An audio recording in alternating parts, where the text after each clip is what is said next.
I exposed my cheating father to my stepmother. Exposed.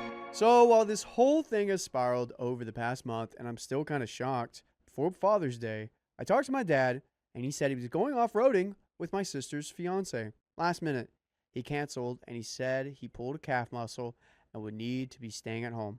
Weird, since he usually pushes through the pain for the sake of doing fun things. But okay. I don't buy it. Pushes through the pain to do fun things? No, that he hurt himself. Oh, yeah, that. But you see the other half of it? Yeah. He pushes himself through pain for the fun things? Wink, wink. By the way, this comes from Past Entrepreneur 78. And if you want to submit your own stories, go to r/showcase storytime subreddit. So around the same time, my stepmom and her sister told me they would be out of town for the weekend and to show my dad lots of love while they're gone. And that they felt bad that they had to leave him alone for that weekend and stuff. I didn't go see him. Long story. I don't have a close relationship with him. And sent him a Happy Father's Day text, and I left it there.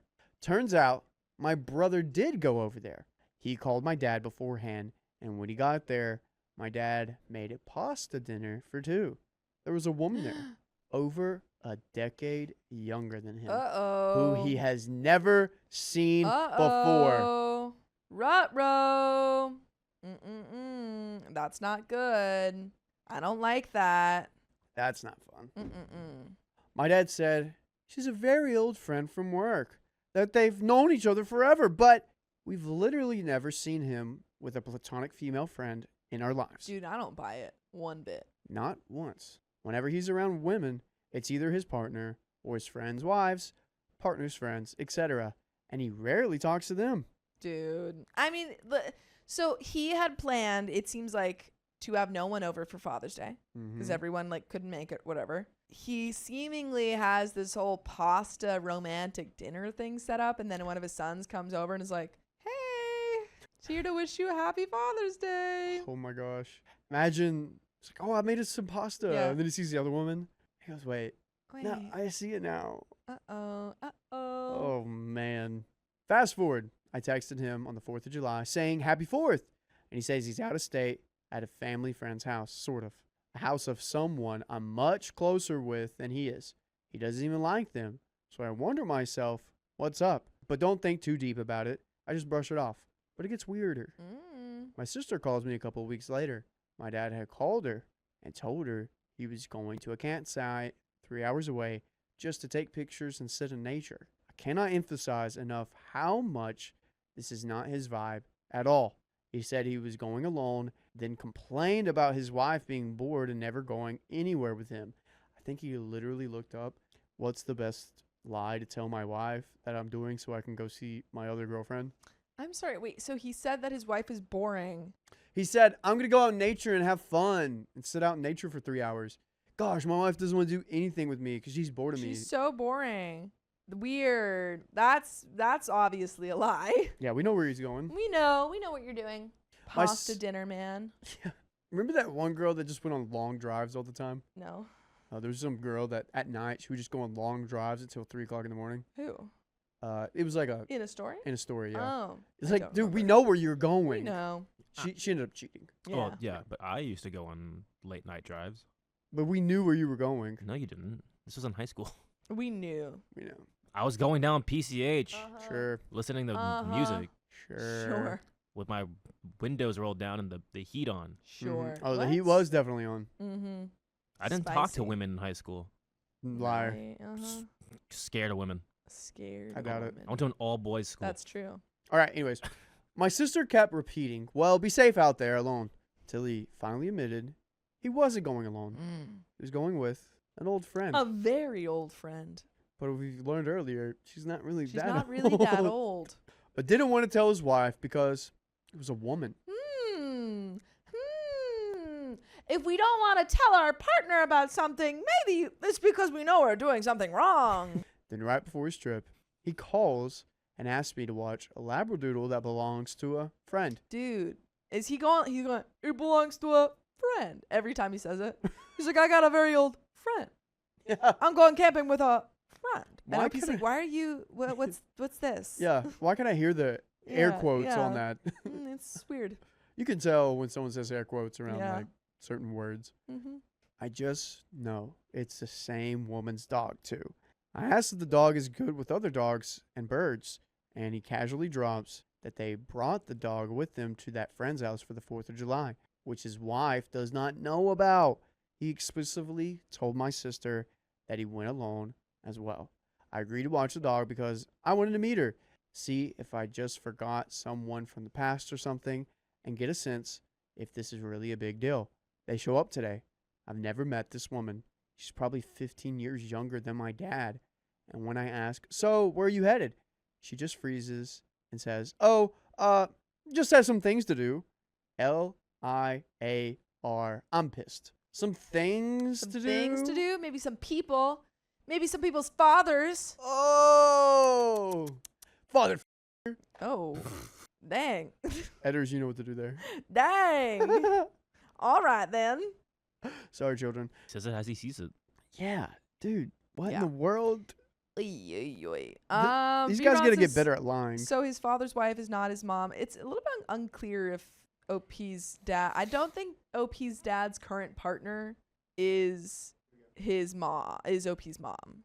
I'm pretty sure this is OP's stepmom. But yeah, it's. Okay, stepmom. I think so. Mentioned in the title. That's what stepmom, That's stepmom. what I assumed. I also texted a mutual friend who was at the property on the 4th. They confirmed my dad brought this woman and said she was awkward. Claimed they were just friends, even though no one asked. And that my dad told them not to tell anyone she was there.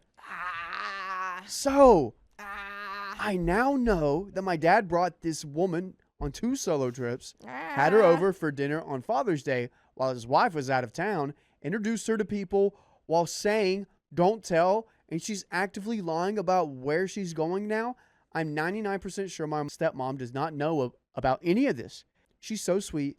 She and my dad are supposed to move out in a home less than a month from now. I have had conversations with her, and she always says, never worries about my dad cheating. He's not that guy. Ooh. That they are just so good together. Ooh. And that's the last thing she worries Oh, about. baby girl. That's got to be She's- the first thing you worry about. She says she likes not worrying because she doesn't like the person she becomes when she has to worry. Oh, you don't have to worry about it. It's happening. You don't have to think about it. It just is. It exists. There's a sprinkle of gaslighting right here yeah. too. It's like, oh, you don't have to worry that the oven is on. It's on. You got to go turn it off. Gotta go turn it off. You know for a fact it's on. The way that she said that she doesn't like the person she becomes when she worries shows that like she's that thought about her it, and her yeah. husband have had conversations. Yeah. He's like, I don't like how you're so jealous all the time. I don't like how you're always asking for my location when I asked to be alone for 3 Yeah. hours. I feel like he's gaslit her, and she's like, oh, I don't have to worry about it. He would never do that. Yeah. Uh-oh. Yeah, a little teddy bear camera will tell you everything. Mm-hmm. This has been keeping me up at night because in my heart, I would have already told if it were anyone else. But I have this tugging feeling that since it's my parents, it's not my place. But Sophia. It's your place. There we go. It's your place. There we go. You're seeing something happening. It's not okay. Would I be the a-hole if I told her? I'm scared he's going to blow up on me. He's sort of the aggro, self-absorbed type, and I'm just really nervous. If you told, would you go straight to her and lay it all out? Or would you try to be more discreet in helping her discover the truth? Thanks in advance. This is all really stressing me out. We have an update. I kind of like the idea of letting her figure it out on herself. I think he just goes. I think he goes to the stepmom and says, "Hey, I just wanted to let you know he's been hanging out with this woman. You don't even have to necessarily be like he's cheating on you. I think you just say like, hey, did you know he was hanging out with this woman or went on this trip with her? Just wanted to make sure you knew that." Wrestling Mama says I'm snitching. Yeah. I like the idea of laying it out, trying to let her discover what's going on. Yeah. That seems cool. My friend did that one time to me. Something really crazy happened, and I'm like, dude, what's wrong with you? He's like, think about it. And all he said was think about it. And he said, think about it 15 times. And then I came to the conclusion, said it out loud, and he just went, Okay, so you did basically just tell you. no, I was like, wait, so this happened? He's like, think about it. So this happened. Think about Dude, it. he's just telling you that. All he just said was takes think about it. But it takes longer. It's like, think about it. No, don't think about it. Think about it. Yeah. I don't know. Let's just tell If she you. hasn't set in her mind, you probably do need to just tell her. Yeah. Yeah. I think you just tell her. Update. I did it. I went over to my stepmom's house while my dad was out of town and told her everything I know. She was totally blindsided. She was angry. She was absolutely shattered. What? She was shaking and said she never saw this coming. She told me things had actually been going better lately. Oh. Because Dad's in a better mood now. Yeah, that happens a lot though when someone's like going to the gym, they're being nicer, and it's all out of the blue. Sometimes it's just because things are looking up. But sometimes my friends would go on a trip and come back and just be like real giddy and like be happy about life. And I'm like, what happened? And like, oh, I just came back from a trip. But then you find out what happened and you're like, oh, okay, that happened. yeah, you came back from a trip. Friends have done this with 10 told you these things. Just got one in mind. Okay. Okay. Wow. All right.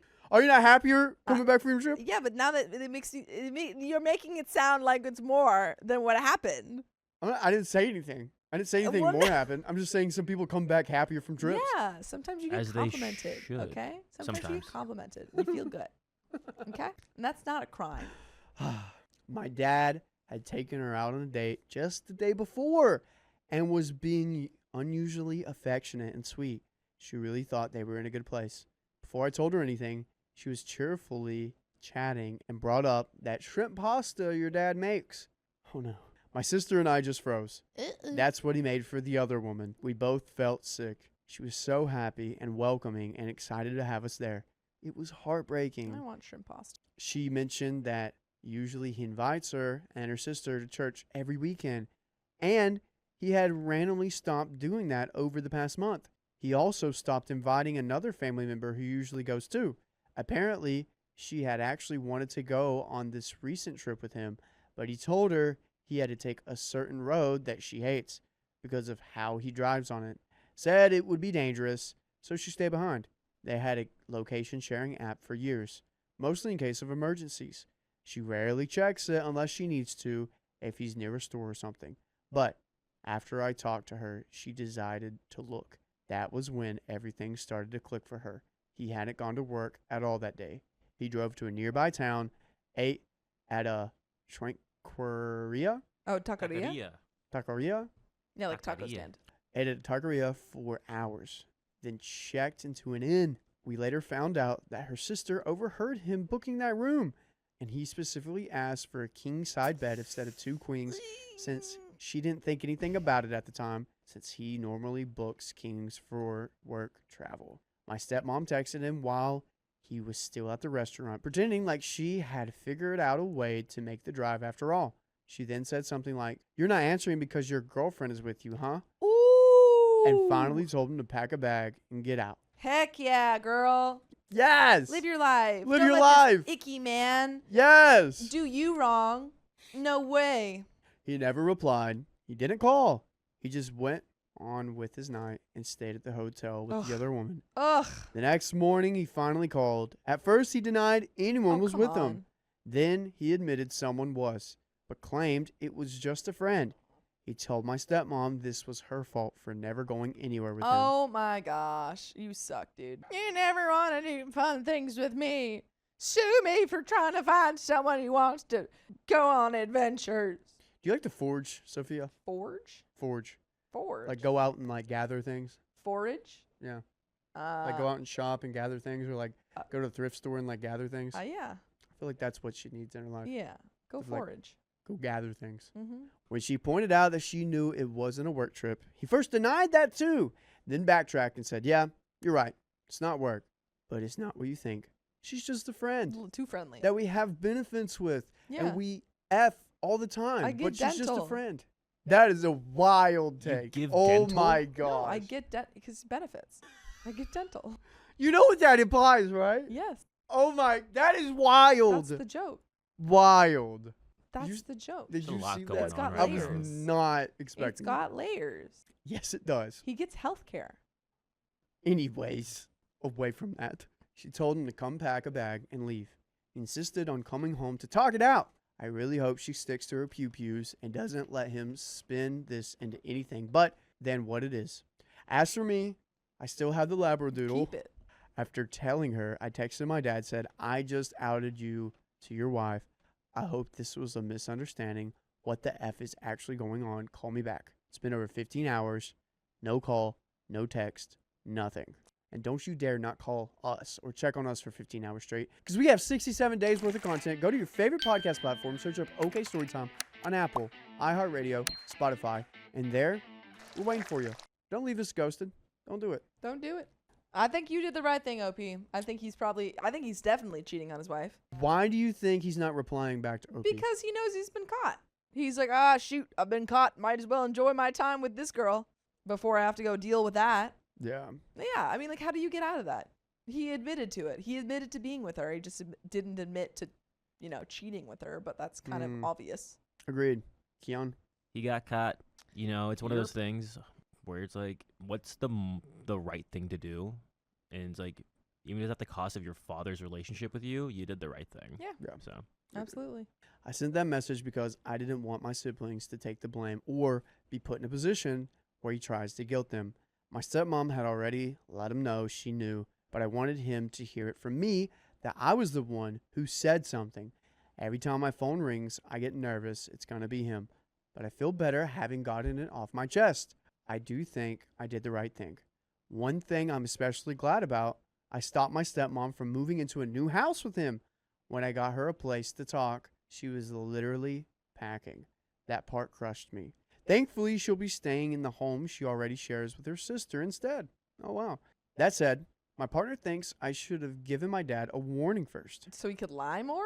No. But the thing is, it doesn't even seem like OP has that good of a relationship with his dad or with their dad anyway. Yeah. So it's like, maybe why? the partner wanted to give him an ultimatum, being like, hey, you have to tell her and I'm going to tell her. I think that's what That's the probably what the partner is fiance- saying. yeah. But my point is, like, OP doesn't really have a good relationship with their dad anyway. Yeah. If they gave the dad a heads up, he probably would have figured out a way to lie more. I doubt that. I think you come off with the ultimatum. You tell her everything, or I will, and I'm going to talk to her on Saturday to make sure she has everything straight. That's what I would do. But who knows? It could be a way too. Something like, tell her or I will. He believes it would have hurt less coming from him, and maybe it would have. I doubt that. It probably did hit harder coming from me with all the details. I know some family members are going to have mixed feelings about how I handle this, but I stand by it.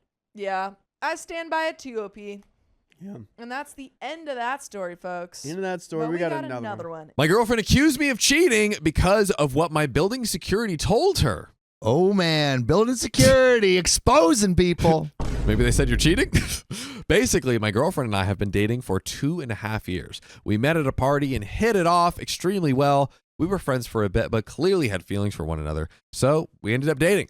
She gets a bit jealous whenever I talk to girls because she has quote unquote firsthand experience with how flirtatious I am. So naturally, she's a bit iffy about me hanging out with girls. By the way, this comes from Deleted. And if you want to submit your own stories, go to the r/OKStorytime subreddit. So the thing is, I'm a naturally flirtatious guy. I don't do this intentionally, but I am told that I am very attentive, and that makes girls go head over heels for me.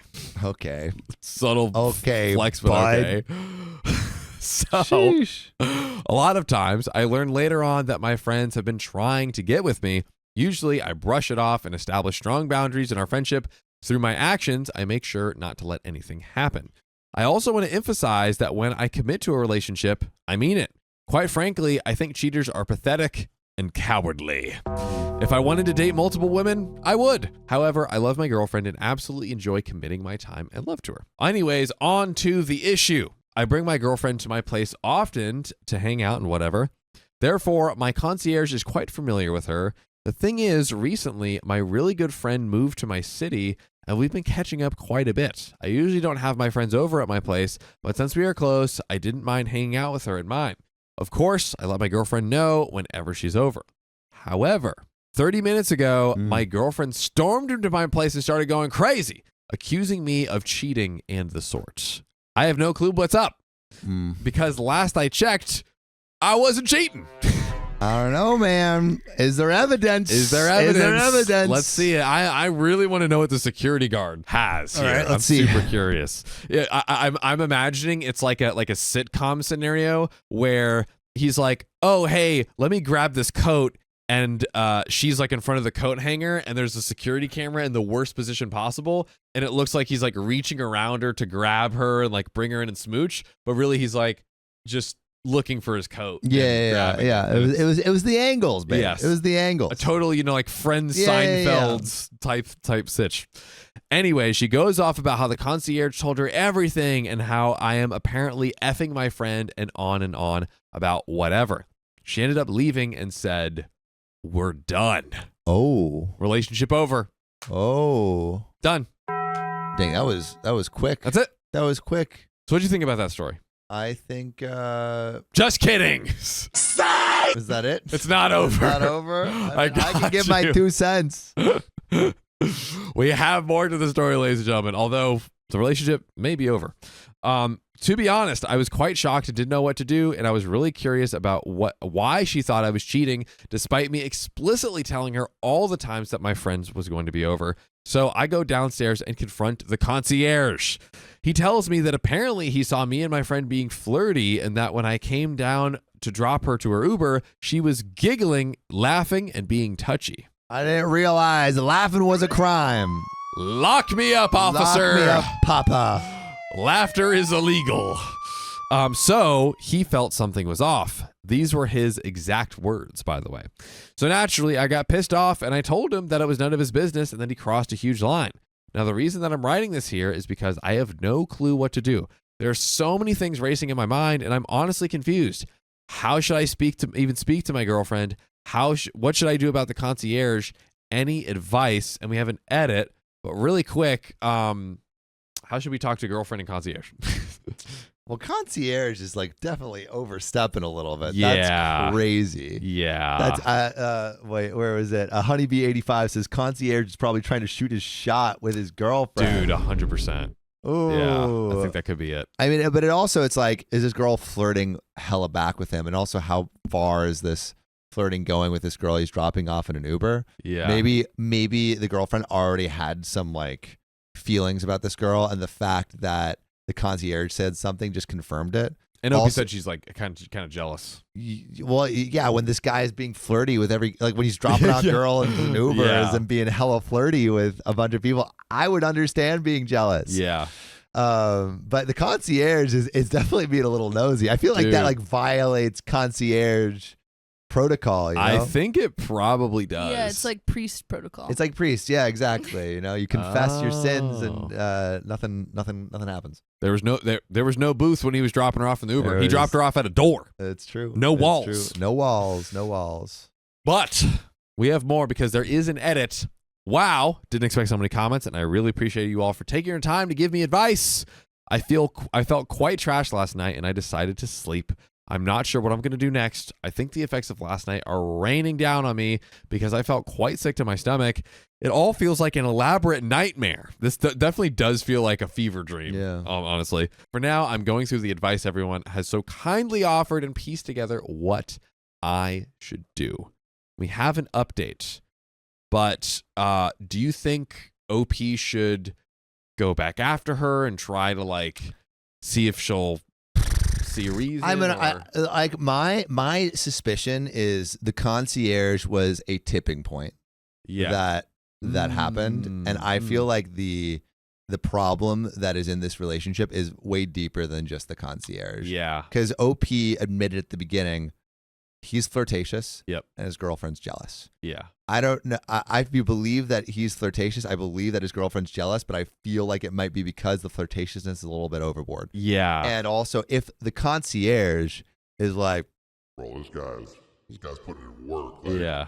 Other people and girlfriend must also see that same vibe. Yeah. You know? Honestly, that's such a good point. If a concierge is taking the time out of his day to go and quite frankly risk his job to tell this woman, like, it's probably really bad. It's probably really bad.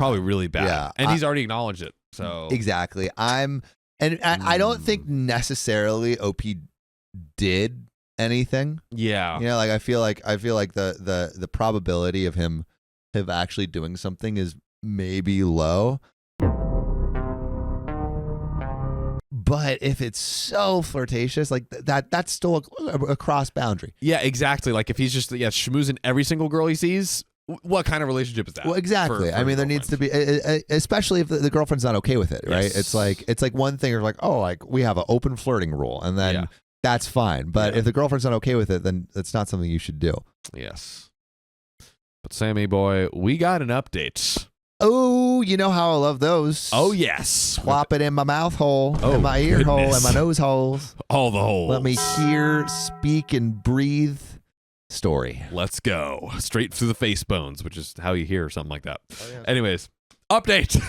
It seems like she's told a lot of our mutual friends that I cheated on her. Uh-oh. The word is spreading. The smear campaign has begun. A lot of people are messaging me, and some of the messages are scary because they're quite hurtful. Others are curious about my side of the story. I honestly don't know what on earth to do. I feel like trying to explain myself will just fall flat, which, like, honestly, that is a tough position to be explaining yourself. I am panicking quite a bit. Any advice? And we have another update. We're going to dive right into it. Ooh, baby. Hi, everyone. I have a couple of questions because things have gotten a lot worse since. So she blocked me on everything after I messaged her to meet up so we can talk about it. Then she went on to tell all of our friends, and everyone seems to know. A lot of them have messaged me with some horrible stuff, and it feels like someone gave the old 1-2 diddly-do to my guts.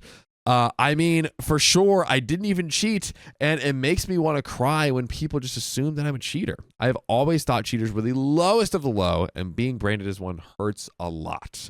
Nonetheless, some of my friends were curious about my side of the story, so I decided to have them over and tell them all about it. My friend who was caught cheating with me is also going to be coming over. Any advice on how to approach this? Because I don't want it to be simply my words against hers. That is true. He does, I mean, and I guess this is the woman he's alleged to be cheating on with, so she has also incentive to clear his name, but it's like she was with the one, his friend who can say like, hey, nothing happened or whatever. But yeah, it's just like when someone just throws that out and you're like trying to explain yourself, you're just especially with a past history of like suspicious behavior. Yes. Yeah, 100%. Oh baby. Now I'm also not sure what to do about the concierge. This dude has single-handedly ruined my life. I mean, I have lost a lot of hope in saving my relationships and just wish this could all end and become normal.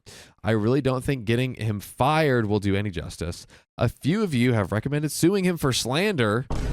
Oh man, I haven't brought the situation to my parents.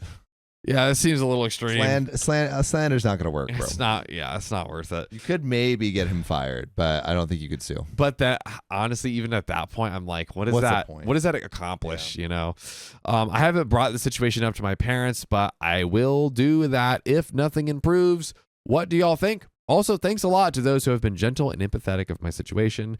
This would be extremely depressing to go through alone. I feel a lot less lonely with your support, and it means an incredible amount to me. I will definitely find a way to repay those few and have you know that you have me if, God forbid, anything happens in your own lives.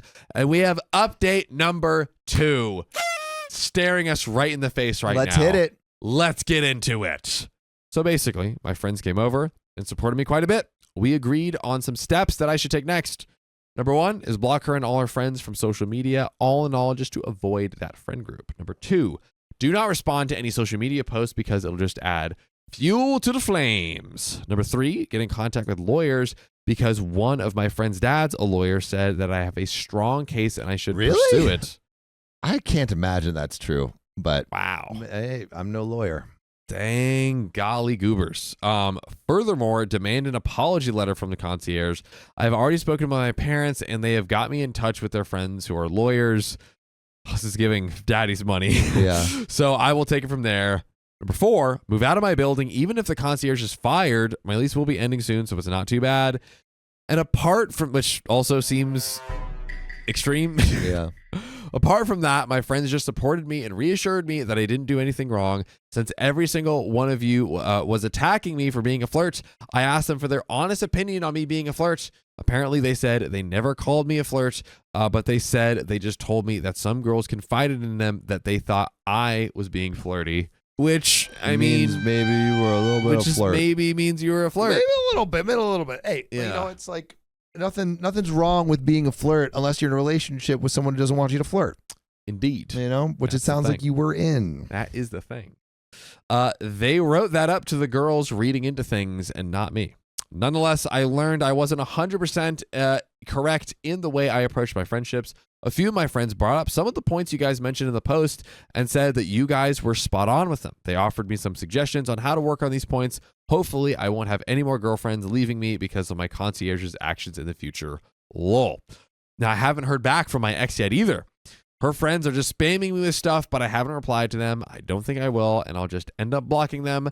I'd like to speak to my ex in the future to get some closure, but it doesn't seem like it will be anytime soon.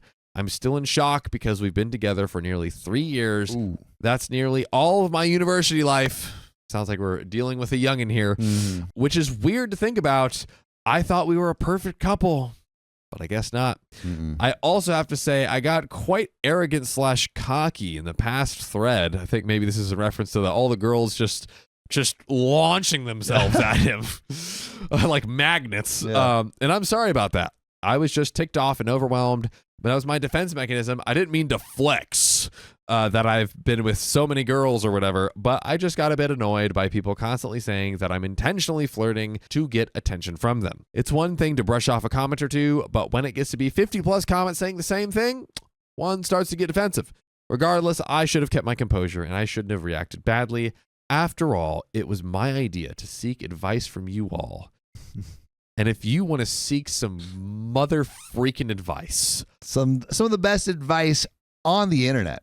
by God, do we have the solution for you? Apple, Spotify, iHeartRadio, search OK Storytime, 2,000 full episodes of good advice given goofily, learnings and laughs. That's what we have to offer you. Learnings and laughs. That's nice. Unlimited content, truly, unless you listen 60 days straight. But we have the finale of the story. Sam, any final thoughts before we dive into this? I mean, it feels like this relationship is just not going to work. yeah. Just in general, even if the concierge didn't say anything. Yeah, it's something was going to happen. Yeah. And this just happened to be this. It happened to be this. Well, let's get into the finale here. All right. Last night was a bit weird, though. My friends and I went out to a bar and got a bit wasted. On my way home, my cheating friend, she's going to unalive me for calling her that, LMAO, offered to sleep over there to be with me. You want to do that right now? Is that what you want to do right now? This is not making you look better, This is not. my friend. Not making you look better. Well, Oh. things have happened. OP! When one door closes, another opens. Somebody opens. Someone opens. She's just pulling a John What's that? because his girlfriend broke up with him, and then the girl was like, "Hey, I'll come over." That referencing Sorry, my. she's just pulling a 13-year-old John. There we go. Yeah, referencing my 13-year-old story of asking out a girl Right. the day she got broken up with. Okay. Yes. All right. Sorry. It took me a sec to get there. You know, John does this all the You time. know, it happens all the time, dude. 13-year-old John was running around. Yeah, dude. OP, I'm sorry. I feel like OP's totally lost me at this point because, like, I think you got to say, like, hey, and the relationship just ended. Yeah. Like, okay. Anyways, just had to say I mean, do you feel the same? I think it's a little soon. Yeah, a little He's soon. technically in the clear. Yes. Technically Legally in the clear, black and white paper. Yes. but it doesn't look good for the tabloids. Not good for the tabloids. And listen, the doormen and women on the streets out there are already They're spreading talking. the news. They're so, talking. My goodness. Anyways, however, I told her it was going to be a one-time thing because I don't want to rebound into a relationship or anything. I'm thinking of living the single life now, going to hit the gym harder than ever, destroy school, and get into a master's program in London. All right, that sounds Alpha sick. brain.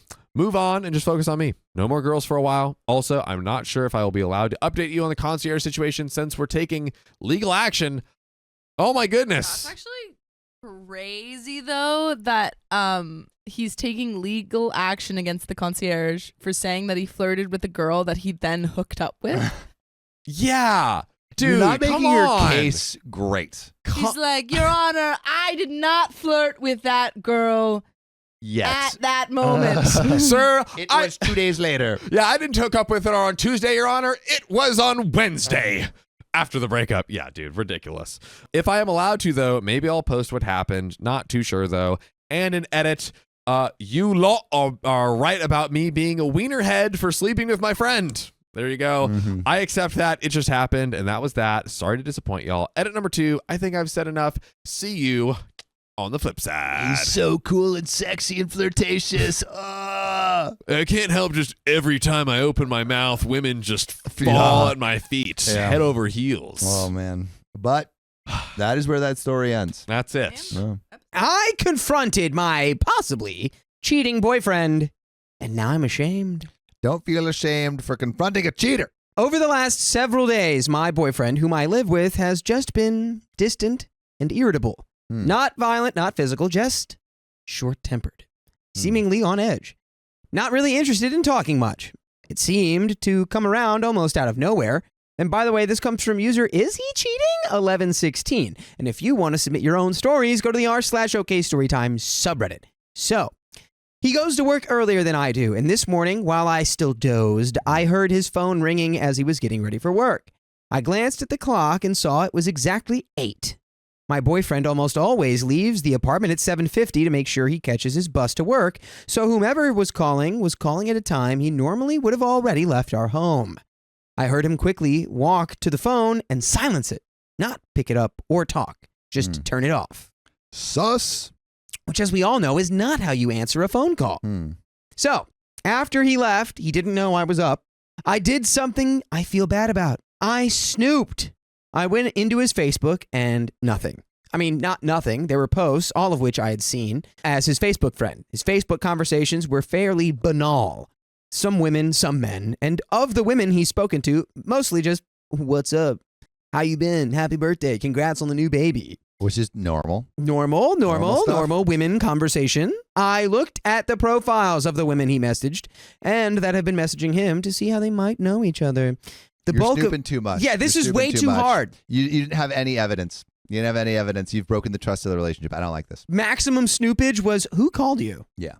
And short of that, wait, this is Too much. Too much. actually no, anything beyond that, way too much. Yeah. The bulk of those were high school, college, and grad school friends, a few work colleagues, nothing out of the ordinary or unusual. All pretty banal, mindless social networking chatter. I'm not a jealous person usually, so I'm not bothered by occasional exchanging pleasantries with female friends and past acquaintances. I should have stopped there. I went into his email. You should have stopped like way before even where you are right now. And again, nothing too out of the ordinary. Some Black Friday emails, stuff I sent him, stuff from his mother. The first few pages were just very boring. You went through pages and pages?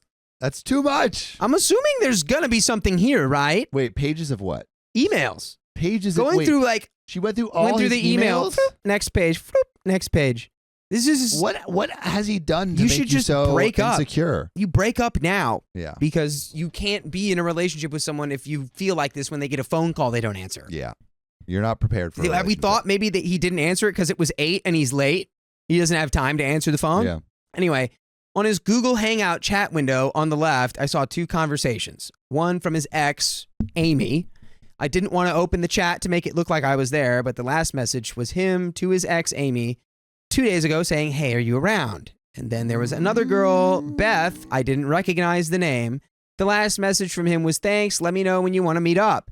Smiley face included. Not the smiley face. Damning evidence. And yeah, it's like, you're going to go, I saw what you did. A smile? Who are all the other women in your life making you smile? I mean, the text of the ex is a little suspicious, but I don't know. But this could literally be for be anything. any reason under the entire sun as of right now. Okay, let's keep going. Let's see. My final curiosity at this point got the better of me. So I checked his browsing history, and again, nothing scandalous, really. No secret nothing, no Craigslist hookups, but the history shows another email account having been logged into the computer under a woman's name. Let's call her Carol. Carol! I tried to open this one, but it wouldn't work. It had to be signed out, and none of this explicitly points to anything. All I have is a more than normally grumpy boyfriend, a strange call at 8 a.m. he didn't pick up, him trying to reach his ex, talking in Google Hangouts to a girl about meeting up, and a strange female name having logged into her email account on his computer. There is no smoking gun here, no obvious cheating, just a whole lot of little things. Yeah, just little things. There's not even like normal stuff. There's not even a good or a bad attached to them. They're just things. The only thing that seems a little suspicious is the ex, but it's not like it's not enough to warrant this kind. Like, I feel like she should immediately apologize for what she did. Yeah. He'd be like, I don't know what happened. You had that call in the morning and I went insane. Yeah. So I'm considering confronting him, but if I do, it means admitting I violated his privacy and didn't actually find anything definitive. Somebody please tell me what to do. You should probably just, I don't know, break up with this guy because I don't think you should be in a relationship. I don't know if you need to break up quite yet, but you need to have some serious conversations about where this insecurity is coming from and try to remedy it, because this kind of jealousy and insecurity will hurt your relationship long term. It is already hurting it. It's already hurting it. But like, I think it'll cause even more problems if it's not addressed. Yeah. Well, we have an update, folks. Ooh. Let's go ahead and just jump right in. Yes. Well, it's official. I'm a witch. Put the B in front of there, folks. I texted him based on what you said, asking him to call me on his break from work and that I really needed to talk to him, and he called me immediately. I told him what happened and confessed to everything, but said while I understood if he was angry, I just needed an explanation for all of it. And here's what he said. He said he was having some money problems, nothing serious, and that he didn't want to alarm me, that we were still paying our bills, but things were extremely tight otherwise, that the raise he had been counting on didn't work as he had hoped, because he's on some sort of payment plan with his student loans and is obligated to tell them of any change in salary. And when he informed them of his raise, they increased his loan payments and basically wiped out the raise. That sucks. He didn't tell me because he didn't want me to think we weren't okay. That we are. Just that he was running extremely close to the bone. I feel like that's also a red flag on his part. What, that he didn't want to be like, hey, I'm literally destitute, but we're paying bills? Yeah, I mean, I think you should be very honest with your partner about the financial situation. I think it's a coin flip for me. Really? I mean, I think it's like, if it's like this is a temporary, I'm getting out of this. I don't need to let anyone know that I'm But wait, they're married, right? You know what? I don't even know. I don't think they're married. Is it a boyfriend? I don't think they're married. They're not married. They are not married. Okay, if they're not married, then I think it's fine. Yeah. If they're married, it wouldn't be fine. Right. I mean, if you have joint finances. But anyway, in terms of the contact with his ex, well, she's part of the reason he's in that mess. He basically supported both him and her for months when they were together, waiting for her to get her crap together. When she finally did not, he dumped her, but left him with a lot of debt in his name that he acquired, believing that she'd make good. And now, 2 years later, the payments on it are starting to stress him out. After he dumped her and told her why, she promised to fix it and promised to start paying him back by the end of this year. So the message to her was a vain hope that she'd actually make good on her promise and see if she'd start paying him back. Unsurprisingly, it went unanswered. I mean, I feel like all of this makes sense.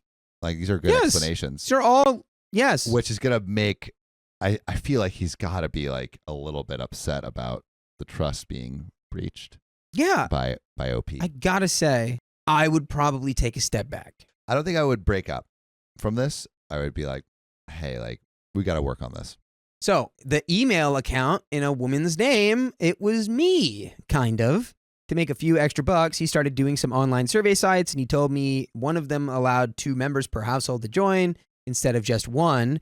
So he created a fictitious female second person, which was essentially him doing a second account as the female of the house, i.e. me. But he didn't want to actually violate my privacy, sigh, and give them my real name, so he made up a fake name to pose as the woman living at the address and named the email accordingly. He's being so accommodating and so thoughtful on her behalf of her privacy. That's like, that makes what she did even worse. Exactly, yeah. It's like, yikes. And in the interest of your privacy, which, in hindsight, I guess I didn't need to care about. Oof. So he then gave me the password to the email so I could see, and it is all survey invitations. The strange phone call wasn't a phone call. As he was headed to work, he checked the weather on his phone and realized the temperature had dropped substantially overnight, which is true. We're in the Northeast, and we had a massive cold front. And realizing his fall jacket wouldn't cut it, he went to dig his winter clothes out of the closet. And then he couldn't find his phone. Already running late for the bus because of having to get his coat and the gloves, he used his watch to page his phone. Is this a thing? Yes, it is. You can do that with the smartwatches. Do you think it is okay to tell a partner, like a boyfriend, girlfriend, or to not tell a partner, a boyfriend, girlfriend, that you're living with, that you're having money troubles that you believe that you can fix? I might get flack for this, but I think that's heavily weighted on like if you're, well, it's rooted in culture, and if you're like a man and like, you know, you're feeling this like, if she feels like I can't provide for her, she's gonna leave me. It's like, it's only natural that you're like, well, I shouldn't tell her that I'm broke right now because I want things to go good. Yeah. And a lot of women have left men for being broke. Yeah. Not saying that that's what all women do. Of course, that's not true. But like, you know, so if he's like, I got this in the bag, I got this under control. Yeah, sure. I got that raise. And then my student loans effed me over. But Yeah. I've got it. As long as he feels like he can pay all the bills. Right. I do feel like if they're financially tied, though. Which are we? Do we know? I agree with that. I think he's if you're paying- financially tied, you can't even really hide that in the first place. Well, I think he's like paying for her things. Like he's paying bills for the both of them. And like maybe she could help. Yeah. But Helena Bain says he is a liar. I don't know, dude. I think like I guess I would communicate if I was paying joint expenses for a partner. I would probably communicate if I was having money issues. I mean, like even like I was like when I was like a few years ago, I was like super broke, and my girlfriend at the time was raised wealthy, and she was always like, "Why aren't you taking me to Nobu?" And I would be like, "I'm broke. I got no money," and that was informative for her, and she asked that less. Yeah. She started asking it less. She started asking it less. Look, like he's lying, yeah, but it's like, I know people who are like this. And that's why I know that like, yeah, it can be a lie, but it's like, there's But I don't think there's he no part of lied. me that's He just didn't say like right. all- He is trying to look out for her because he's like, I don't want to stress her out by her now knowing that the money is Yeah. tight. Because it's a stressful thing to know. Yeah. So if I you do don't have to know it, because it's not going to change anything, the money's still going to be tight. What is he going to do? Is he going to say, go get a job? No, he's not going to do that. But he might. So- But I think like and I think it helps in a relationship to know, especially a relationship where you're living together and it's committed, not when you're like dating or whatever, but when you're living together and it's committed and you're sharing expenses. I think it is good to communicate. I know that's not everyone's relationship style, but I feel like it would avoid potential pitfalls. With the phone was ringing, but Yeah. it was really just an alarm. Realizing that he had left it in the other end of the apartment, he ran over to silence it so he didn't wake me up. The other woman he wanted to meet, Beth, belongs to a tabletop gaming club. Oh, he's just a beautiful nerd. He plays Warhammer. Or He's War a beautiful Machine. nerd that's trying to provide for his girl He's just a without nerd, stressing man. her out. Which, by the way, if this He's guy's fine. tight on cash, he needs to stop playing Warhammer because those minifigs are so expensive. Actually, how much? Yeah, no, there's people who spend thousands of dollars building their like army or whatever. It's crazy. So yeah, it's Have you super Have you expensive seen like those tabletop. D&D like giant? Yeah. It's like They're D&D in thousands of space. dollars. Thousands? Yeah, like no, like Oh my god! just for one like Yeah. big guy. he's like, yeah, dude, I just don't have enough money to really pay for the bills and my $1,000 whatever collection. Oh god. Okay. So, the woman, a friend of a friend who reached out to their mutual friend, let's call him Dan, a few months ago, asking Dan if he knew a friendly attorney she could ask some advice for regarding a situation with her landlord. Dan put her in contact with my boyfriend, who then gave her some advice. Beth then reached out to my boyfriend recently, thanking him for his advice, but saying she couldn't afford to pay him. But that since she, Dan, and my boyfriend were all into tabletop gaming and she's a good painter and model builder, did he have any models she might be able to build and paint for him as a thank you? Man's He- like, I just need money. Please, for the love of God, No, give me dude. money. This guy the angels started singing when he read that in that message. He did, as he always does, and gave her some at the club sometime. The message, Beth told him they were done and to let him know when he wanted them back. So he said for her to let him know when she wanted to meet, at the gaming club to give them back to him. Miss Woozy says he's a lawyer. He won't be broke for long. Then is he a lawyer? I guess. Oh, dude, he's gonna be Some kind of fine. law. He has something. He's gonna legally, be fine. Yeah. Maybe he really. It's like I gotta figure it out. Like it's not like it's like money is tight, but it's not it'll be fine in a month. Yeah. Maybe it's like going to be. I think he might have it on lock. I don't know. He's a lawyer, but who knows? Who knows? Let's keep going. Is he? Maybe he's just like the receptionist. Yeah. At the lawyer's office. Yeah, or like what's a paralegal? A paralegal. He's like the janitor. Yeah. This is Goodwill Hunting. Yeah, he's just shredding law documents. He's like, yeah, that's really funny. All of your legal expertise is just like the 20% of the document you can read before it goes into the shredder. The friend is a lawyer. He's a lawyer. Wait, but is OP a lawyer? No, the friend is. Oh, okay. So we had it backwards. Dan's the lawyer. Okay, he then said there was something he had been hiding, and I braced myself. Uh-oh. And then he told me what he was hiding was he had started smoking cigs again. Throw him in the Thames, dude. Ugh. He knew I disapproved of him smoking. He is actually already a cancer survivor at 35. Ooh, yeah, you can't beat. Dude, as a I feel cancer like survivor there is smoking, bro, that's bad communication on both ends of this relationship right now. This is bad. This is not good. Under the stress of the situation he was in, he fell off the wagon and hid it from me. But he realized using a dangerous and expensive habit was literally the opposite of a good idea when he's money stressed. So after a few weeks, he went cold turkey a week ago. That totally not him behavior, like the irritability and quick to snap attitude, was him quitting smoking. And he didn't want to admit it to me because he didn't want to admit he had started again. So the things he was hiding from me was that he was under some financial stress because a raise he was planning on didn't pan out, but he didn't tell me because while he was tight, we weren't at risk of not having our obligations taken care of and didn't want to worry me. And that he had gone back to and subsequently quit smoking again, and that any observed attitude changes were because he was quitting smoking again. The strange female contacts were essentially innocuous. They were trying to get his ex to pay what she owed and arranging with someone to pick up something she did as a favor to him, and a fictitious email account created to make a few spare bucks doing online surveys. The strange phone call was not a phone call. It was a misplaced phone he had paged with his watch, which started ringing loudly, and he quickly silenced it to not wake me up. And by the way, you can wake up and listen to full episodes with stories just like this on Spotify and Apple Podcasts and iHeartRadio and wherever you listen to podcasts. All you got to do is search OK Storytime, and you can listen to basically all of them.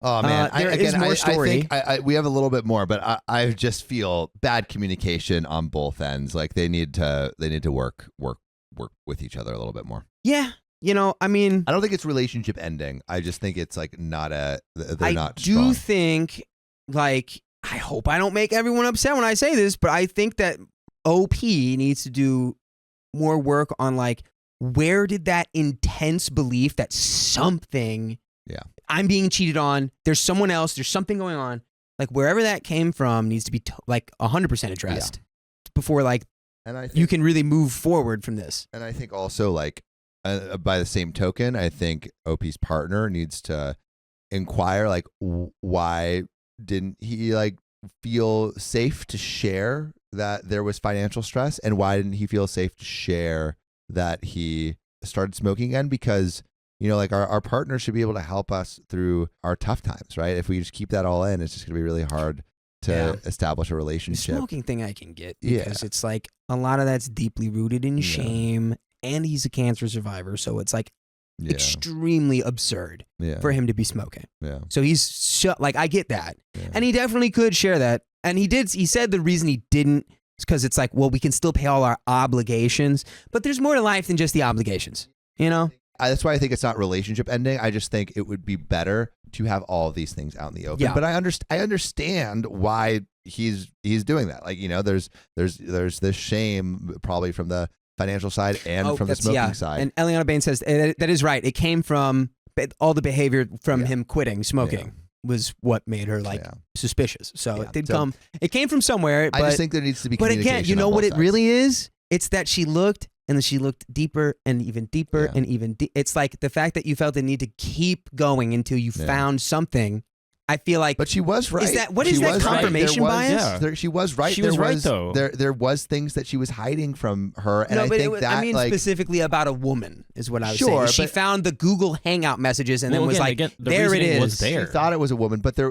Right. was things that she was hiding just in general. So I think I guess it's like I think what happened is you had a vicious cycle of people hiding things from each other, and what it turned out to like what happened is now people are escalating what they think it could be, and it was really not that bad. And if we had been a little bit more communicative, if we had communicated early and often, a lot of this would have been avoided. It's actually 100% of it. Just 100%. straight up, clear, 100%. honest, vulnerable communication.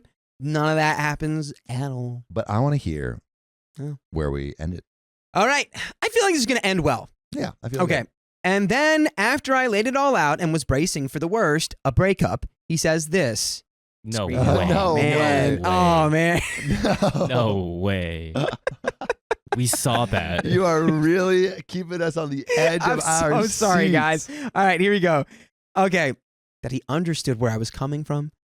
That I was probably suspicious because I knew him well enough to know something was being hidden, being the money troubles and the smoking.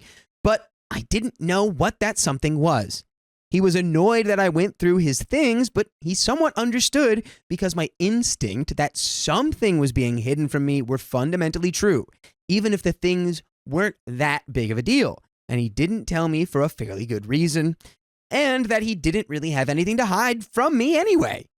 So he was sorry he didn't tell me he started smoking again, and knew I was sorry for doing what I did, and that he could overlook my snooping if I could overlook him not admitting he had been smoking again, and we could just move forward with no hard feelings. I don't effing deserve this, man. Oh, I think you do. And that's the end of that story.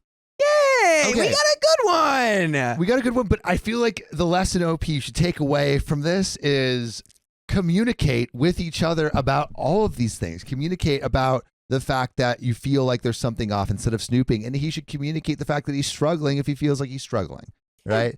If you communicate about these things, you can like I think in all your relationships, if you're ever struggling, giving people the opportunity to do the right thing by you, I think is almost always better than holding it in and being like a little bit more not nefarious, but being like, I got this, you know? The money subject is so interesting to me because it's like, I genuinely think all of that was just from the smoking, and he didn't feel that he needed to say any of that. Yeah. Because he felt like as long as the bills are paid, there's no issue. So like, where is the theoretical like amount of financial pressure to feel where it becomes like now there's an obligation? It's like, is it when the bills can't be paid, or is it before that? If it is, like, where is it at? Does it vary? Like, if you want a good relationship, as soon as you feel stress, you should tell your partner. Like, hey, Yeah. I feel stressed but so about if it. you're just like, man, I'm not making enough money right now, and she's like, oh my god, well, what Or can I say- do about it? You're like, Or well, you could maybe. Do you want to get another job? She's like, I can't. It's All right, I'm doing nothing.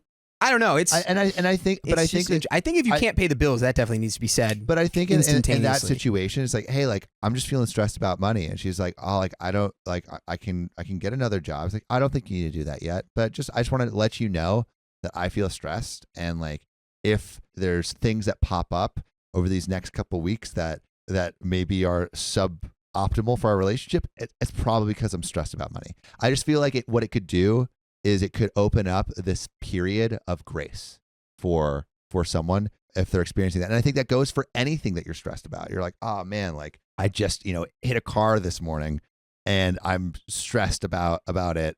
And you tell that to like the people, I think they'll extend you more grace. And I feel like it's the allowance of someone to be like, oh, I understand the whole of what this person is showing up with.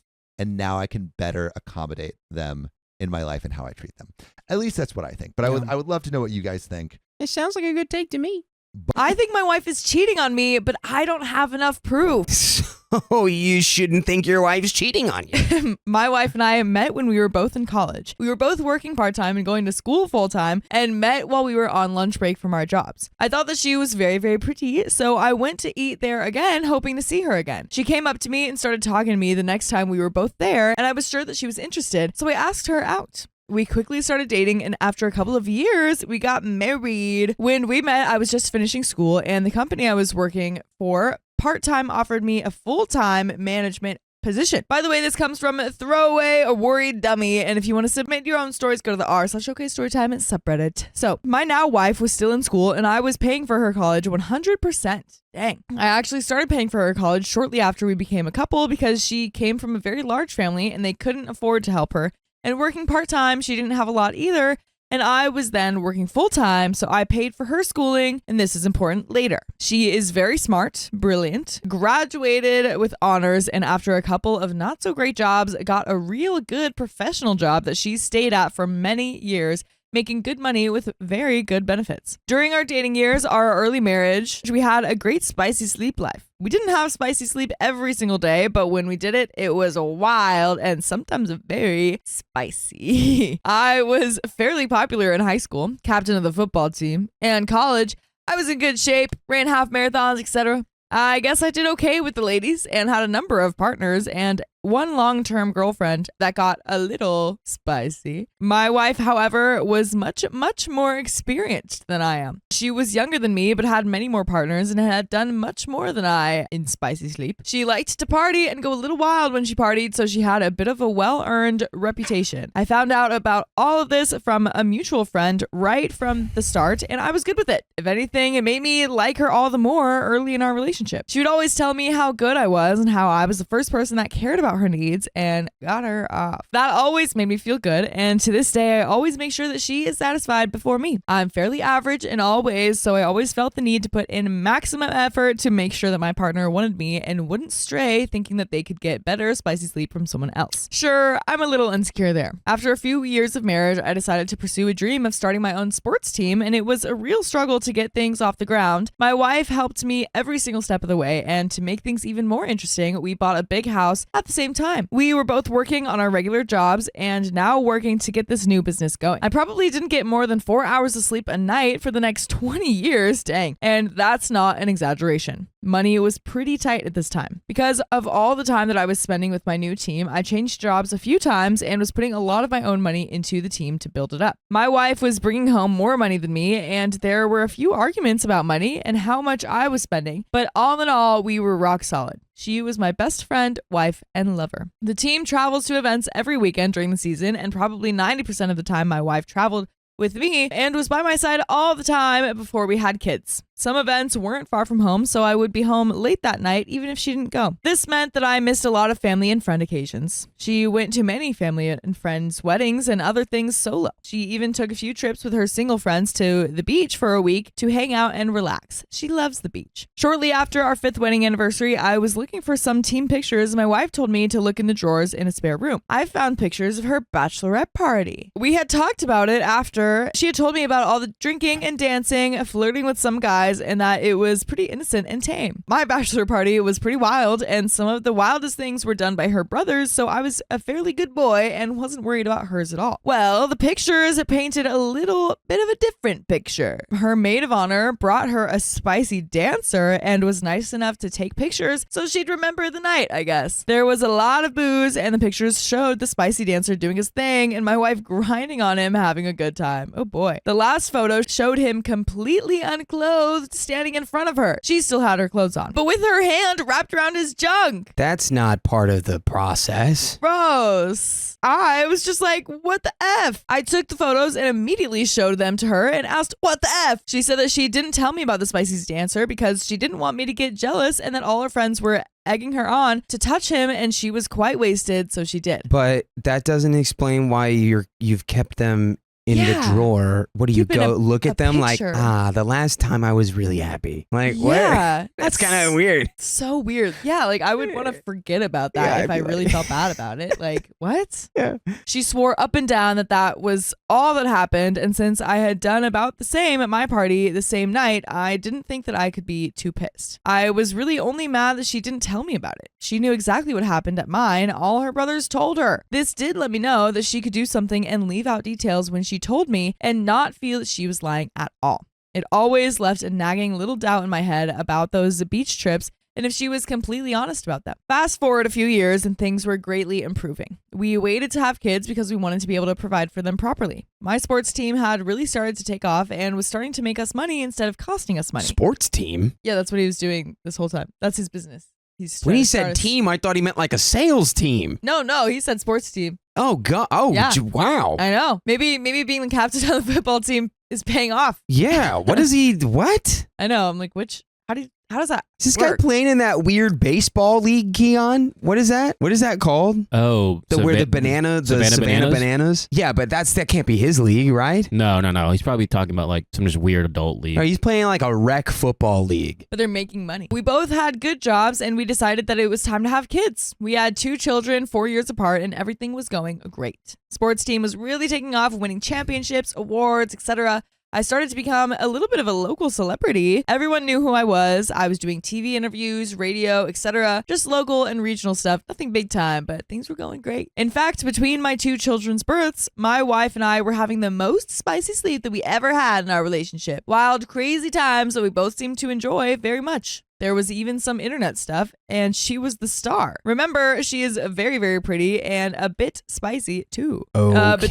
ended a few years ago at her request. These were probably the best days of my life. It is also very important to note that even though we were having some wild times, it was just the 2 of us. We had talked about ever fooling around, and both of us completely agreed that it was a 100% deal breaker. She told me if I ever cheated, we were done. End of story. We were still very close, but I have found out very recently that after our second child was born, that this is when she started resenting the sports team. She has now told me that it bothered her that I was getting all the attention, awards, etc. after she had done so much work and sacrificed so much to get things going. I really didn't see it at the time. Hang in there, the part where I need your help is coming soon. Now, we have children and she can't or doesn't want to bring them to all our events, so she starts traveling with the team less and less. I swear that I always ask her to go as I really want her there with me. Fast forward a few more years and my wife's father passes away. They were very close and he was very protective of his baby girl. Side note, he didn't like me at all at first, but warmed up to me and I really liked him and respected him a lot. After a short period of time, my wife announces that she is quitting her job and going back to school to change careers and follow in her father's footsteps. Okay, she's having her MJ moment. I'm a little worried because that means I have to pay for her to go to college again, take care of 2 young kids, work my regular job, and run my team too, as she will be returning to school full time. I really wanted to support her though because of how much I knew it meant to her and all of the support that she had given me starting my team. She went summers, nights, etc. to get done as fast as she could, and I made it work as best as I could. The kids and I look back at these times and really think it was fun. Me picking them up from daycare, cooking, me microwaving the kids' cuisine, and them tagging along to nights with the team. Things seem to be going great. Fast forward to a few years ago, and we're doing so well that I say I want to take her away for a week to her favorite beach for a week, just the 2 of us, as a second honeymoon. We didn't have a lot of money for our first one, so it wasn't so great, and I wanted to make it up to her. It went great, she loved the beach, and we made love more than we did on our first honeymoon. And that's when things seemed to start going bad. After that trip, even though the kids were older, she didn't want to travel with the team anymore. She started wanting to take a trip every summer to the beach, right in the middle of my season when she knew I couldn't go. She said that I could come if I want, but she's going either way. She said that she was tired of missing out, and since we were doing so well, we could afford it, and she was going. She would take the kids and usually invite some of her family along, but it still makes me feel bad. She didn't get to go this year, but has already told me that she's going next year without me again. I don't think that she's meeting anyone on these trips, but I still don't think it's a good thing. As the last few years have played out, she seems to resent my team more and more. She comes around the team so little that even friends ask what's up. If you've stayed with me for this long, the novel is coming to an end. About 2 years ago, she starts talking about a new coworker a lot. Yeah, you can see where this is going. She tells me how smart he is and all the new ideas he has and how they have become friends very quickly, which is unusual as she hasn't made friends with her coworkers that much. I'm really getting bad vibes from this right from the start. Then her company is having a big company outing, taking a bus trip to a big city for a fancy dinner and show, and spouses are invited. I go partially just so I can meet this guy. He's bigger than me, around 6'2", and he's pretty fat and out of shape, but it's obvious to me the way he looks at my wife that he likes her. I ask her about him when we're alone, and she says that they're just friends and for me not to worry. Just look at him, she says. I could never be attracted to someone like that. Well, on the bus ride home, she asks me not to sit next to her so she can stretch out and fall asleep as it's close to 1 a.m. Honestly, it pissed me off because I figured that she'd have a coworker sitting with her in no time. She doesn't for most of the trip, about 4 hours, but for the last half hour, he comes up and sits next to her and they talk the rest of the way home. Of course, I ask what they were talking about and she says it's a work project coming up and that they will be working on together. Of course, my spidey senses are going crazy, but I've gotten no proof anything is going on. Things actually seem to cool off for a little while as I think they both have other big projects that keep them apart, but I'm not sure at all about it. One thing is for sure, she stopped sleeping with me. She says that it's my snoring, and I do snore. I offer to sleep in another room so she doesn't have to sleep on the couch. So now we're sleeping in separate rooms. Let's call that red flag number 3, but I'm not really counting. But it gets worse. The spicy sleep stops shortly thereafter too. Giant red flag, he says. She always wanted spicy sleep, but now it says that medical things are bothering her. The kids might hear, or 1,001 other excuses why she doesn't want to anymore. I've tried to talk to her about this a number of times and it never goes well. I try and keep my cool, but I have asked if there is something else because I figure if she isn't getting it from me, she's getting it from someone else. Looking back, I wish I didn't say that then. Maybe she would have let her guard down. Anyway, about a month or so ago, one night about at midnight, her phone starts blowing up. She used to leave it downstairs at night to charge, and I was going to be sleeping downstairs that night. I got lucky and figured out her password, and of course, coworker is the one texting her. I stayed up the entire night reading their texts and going through her phone. It was a Friday night, so I didn't have to be at work the next morning, but we did have a team event, but I didn't really care. He was texting how much he missed her and hoped that they would see each other soon. There were missing texts in the conversations when things were getting more heated, and it was obvious from the conversations that it seemed like there were phone calls and other things missing as well. Like I said from the start, she is a very smart woman, and you could tell that she was trying to hide certain things. There were tons of I love yous, way more than I've heard in the past few years. Lots of I miss yous, I miss your hugs, blowing kisses, emojis, and a lot more. Some selfies at company things together saying how cute they are, and on and on. The only thing is there is not any actual talk of having spicy sleep or proof of an actual physical affair. Obviously, it looks like there's one going on to me. She has the time as I work a lot and spend time with the team, and I think she thinks that's the motive. There's been a ton of other red flags that I think I chose to ignore until now. She's had to work late a lot the last year or so. There were a couple of trips for work. She's all of a sudden started drinking, and it's quite a bit every night, and many other things. I guess my fear of losing everything I've worked so hard for kept me from blowing this up sooner. The day after I went in her phone, I asked my oldest child if the coworker was married. I thought he was, and my oldest has had an internship at my wife's company before the lockdown happened, so I figured they would know. They asked why, and I made up some lie about seeing him on Facebook with no wife, and I thought he had a wife. Said child immediately went to my wife and told her that I was asking about the coworker. Wife then came storming into my office and screamed at me about looking through her phone. She instantly knew why I would ask that, I guess. I'm sure I must have sent off a bunch of other signs that I was wondering if something was going on. Yeah, brother, she was probably upset mostly that you involved your kid. Anyway, she went through all the things that cheaters usually do. She denied everything. I took screenshots, so she only admitted to what I had proof of, which wasn't much. She blamed me for invading her privacy,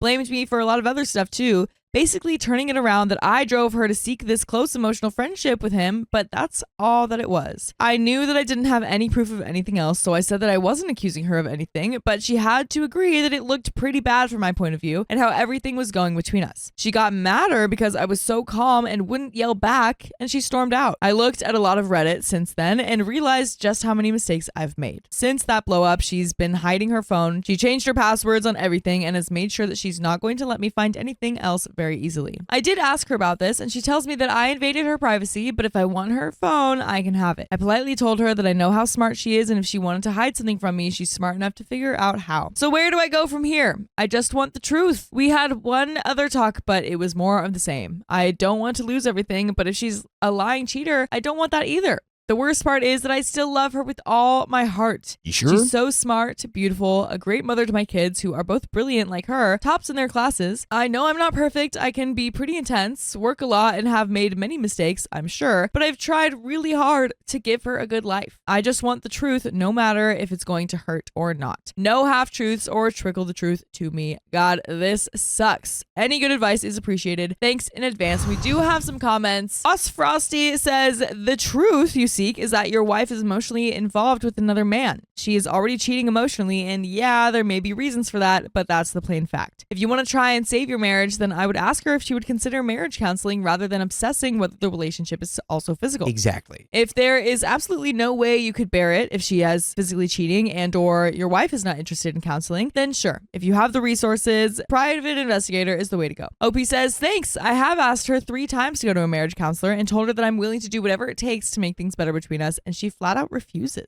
The same commenter responds, what was her reasoning for refusing counseling? OP says, she said that we don't need it. We can work on any issues ourselves. To which I said, let's talk about this right now and at least start working on us. She starts to yell that I don't trust her, etc. Each time that I've brought it up, she gets mad and walks out. Dang, we do have an update. Part 1. We've tried to stay together and work through things. A lot of things have gone a lot better.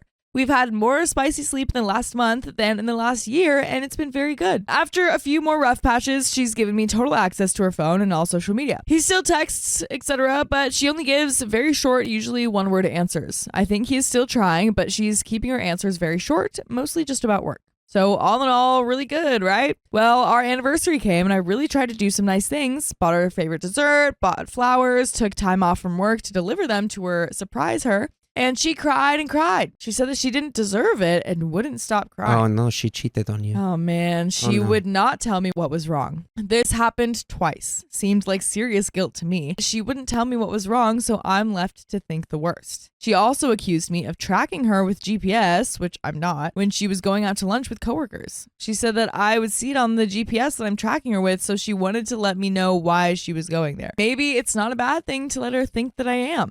She didn't give me a chance to tell her that I wasn't. I just let her comments go. But then the bomb dropped last night. We have a part 2. She has a son that she had when she was very young before we met and gave him away to a very nice family. He wants to connect with my wife, his biological mother, and our children. She wants to tell her children about him this weekend and wants to let him meet his half siblings. They have zero idea that he exists, she says. Okay, we've pivoted so hard. Yeah, that is a big, big detail in this story. We've pivoted fully to secret child now. Yeah. She showed me his picture. I had never seen him before. He apparently looks like his father because he has no similarities to my wife. She went to a family wedding last year and talked to him when I was away. They know a lot about each other's families and have been following each other through social media. She basically says that I have no say in any of this since it's her son and I'm no relation and it's my children's half brother. I don't know what to think anymore. Any good advice on how to handle this new revelation would be greatly appreciated. And there are relevant comments. He said it as if it was just kind of already fact, but I feel like he would have said, okay, I'm thinking he would have said this was a surprise if it was, but he did say like the bomb has been dropped on me. Yeah, There's a no, son. this was a secret child. So he did not know. Secret half sibling Oh my to the gosh. 2 children you've had. Spidey S. Uncle says, so did she have an affair or not?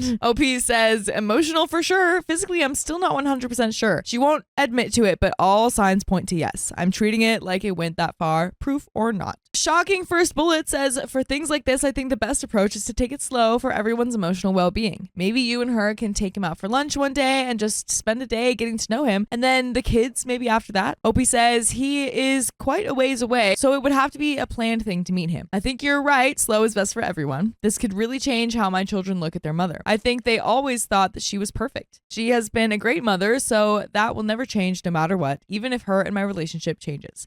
Thanks for the advice. I want to thank you for listening to full episodes of stories just like this one on iHeartRadio, Apple Podcasts, whatever your favorite podcast app is. Just search OK Storytime. To make a very long story short, we are now divorced. She wouldn't stop contact with the affair partner. She showed no remorse. Blame shifted. Never really came clean. I know in my heart that I gave it my very best to save what we had. Did I make mistakes? Yes. Looking back, I of course would have done things different, but it is what it is. I had enough. I lost a lot in the divorce, but it had to happen. I kept home and teams, had to give up everything else.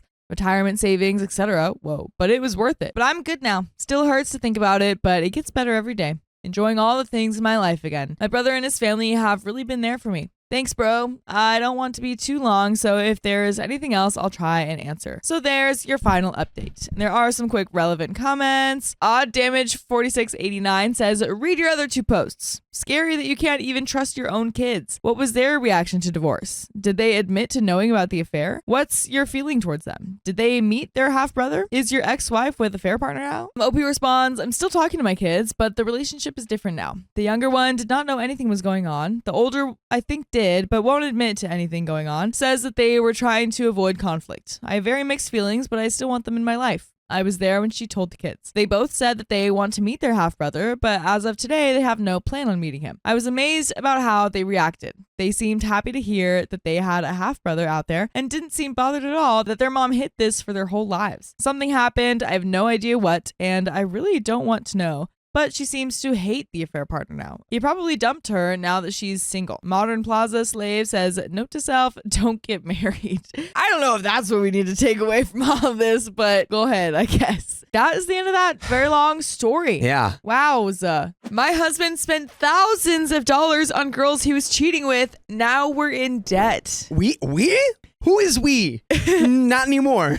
I'm Asian, so I'm a very shy person, so I have only lurked. It has taken me a lot to post this. My best friend is unreliable. She flip-flops all the time. I really don't know what to do anymore. This happened a few months ago, so I'm still recollecting the details. I'm not sure if I'm doing this right, but here goes. By the way, this comes from Spring Excellent 3299, and if you want to submit your own stories, go to the r/OK Storytime subreddit. So, I recently found out that he was cheating on me when I was at our office paying off bills, and I was looking through the bank accounts, and I saw a weird charge for a deposit on an apartment in another city. So I dug deeper through the credit card statements and I saw a bunch of really ridiculous charges. Everything from spicy clubs to escort bar charges and $10K necklaces and other apartments. Overall, he spent at least $200K on these girls in the last 12 months. I confronted him and he denied and said that the apartment was for his friend. But it got to the point where the evidence was so substantial that he admits it, and he said that he was really sorry and said that his heart was hurting a lot and asked for forgiveness. For some background info, we are Asian and I married this man when I was 19. We had kids and I never went to college. In the earlier days, I worked as a bank teller and church billing clerk, but spent most of my life as a mom and wife supporting him. I have no real skill sets that I feel like. We have 3 kids, with 2 in college and 1 as a senior in high school. We started off with nothing like most people and lived really humble and supported each other through a recession back in 2009. After we got past hard times, we started a construction business together with over 10 employees for the past 10 years under my name because his credit was really bad. But he does most of the work and I mostly just fill out the loans and pay the bills. He pays me $144K a year, in which I use to pay for my kids' expenses, and I have about $3 to $5K left over for my personal expense. That's so many expenses for kids. Dude, those kids are expensive. Kids are so expensive. The last 5 years, we have lived really well. I even got into a habit of buying designer bags and stuff. We have nice cars and everything. Life was really good financially. He started traveling more and going on camping and fishing trips with the boys. However, I still make it a priority to please him in bed about once a week because I know that was really important to him. So anyways, back to him asking for forgiveness. I was really hurt that he bought these girls a $10K Van Cleef necklace and Chanel bags and an apartment. But he swears on our kids that he never had spicy sleep with any of these girls and he just wanted someone to talk to. I believe him and try couples therapy, but they were really negative and told me to leave him and said that he was manipulative and to go to a lawyer and get stuff done and leave him. Dude, the therapist told you that? Bro, they were just so negative though. You gotta listen. Oh man. No. Yikes. Yeah, they were negative. They probably... He's spending more than your yearly salary on other women. Just because he was lonely and wanted someone to talk to when you were there all along? You can talk to your wife. Girl. Oh, sweetie. But the lawyer takes like 2 months to draw the paperwork, and we have like $600K in IRS debt, company loans, and other stuff that's under my name. Oh gosh. I have no real skills, and I feel like I wouldn't be able to survive in this world without him. Nor will our kids, because they lived a really luxurious life the past few years as well. Stop. Girl, it sounds like you are running all of the day-to-day operations of the business. Yeah. That is a super duper skill I set. could absolutely do that for another business, for sure. Yes. For sure. What do I do? I know there's probably tons and tons of details I'm leaving out, so feel free to ask if you guys need more context. And we do have an update. So yeah, I think we kind of know what she should do. She should leave and then get some other clerical job at like another business. Boom. Yes. It sounds like you guys got married young and you did this and you didn't, go to school and you've been kind of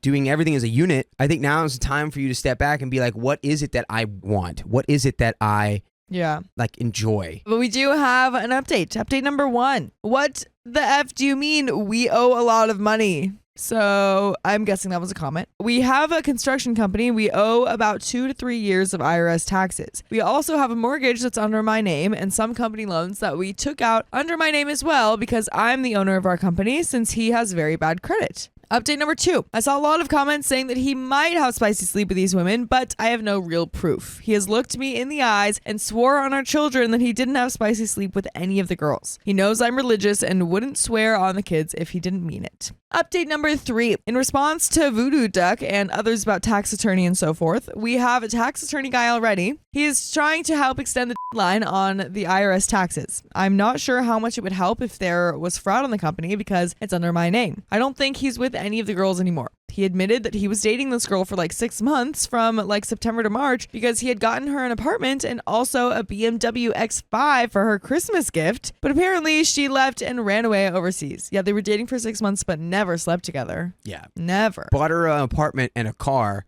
that he never slept in or rode in. Never saw her naked. He did end up getting a second apartment and dating a second girl, but he told me neither was serious and he ended up punting the second girl out like 2 months after I found out because I forced him. And now we have update number 4. Girly, that is so bad. What are you talking about? I don't get it. He said that wasn't serious. I just bought a second woman an apartment. Wasn't that serious?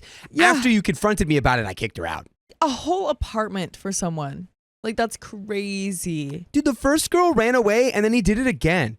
Yeah. What is going on? He's literally married already. Like, it's not like he's desperate for a wife or a partner. He's got that. He could just be doing all of this for his wife. Yeah, exactly. My goodness. Or pay off his debt. Please. Yeah, I think the IRS might need some of that money. Yeah, do that buy the IRS an apartment. Make them your affair partner. Update number 4, though. I appreciate the comments, both good and bad. I know there's a 50-50 chance that he might have spicy sleep with these girls, but there is no way for me to know for sure 100%. Like, yes, I looked through his phone and saw that he texted a lot of spicy sleep workers from these sites from all different ethnicities of girls, but I have no proof, and I kind of believe him because I made sure to take care of him like once a week unless it was during my period. Also, he has been asking me not to divorce and begging for us to work it out nonstop. I don't know why he would do that. I feel like he's really trying. This poor woman. We have another update. Update number 5. I think I can see that there's a high chance that he has spicy sleep with them. We're getting there. We're getting there. I think I can maybe see it's a little higher than 50-50. Not quite a coin flip scenario with each here. update, it grows by like 10%. The likelihood of him sleeping with these girls. I'm at 60-40 now. I can kind of see what you're talking about. Oh, man. Even though he sounds bad right now, he told me that he only started doing this last year. Before this, he was really good to me. We've been married for 20 plus years and we have kids.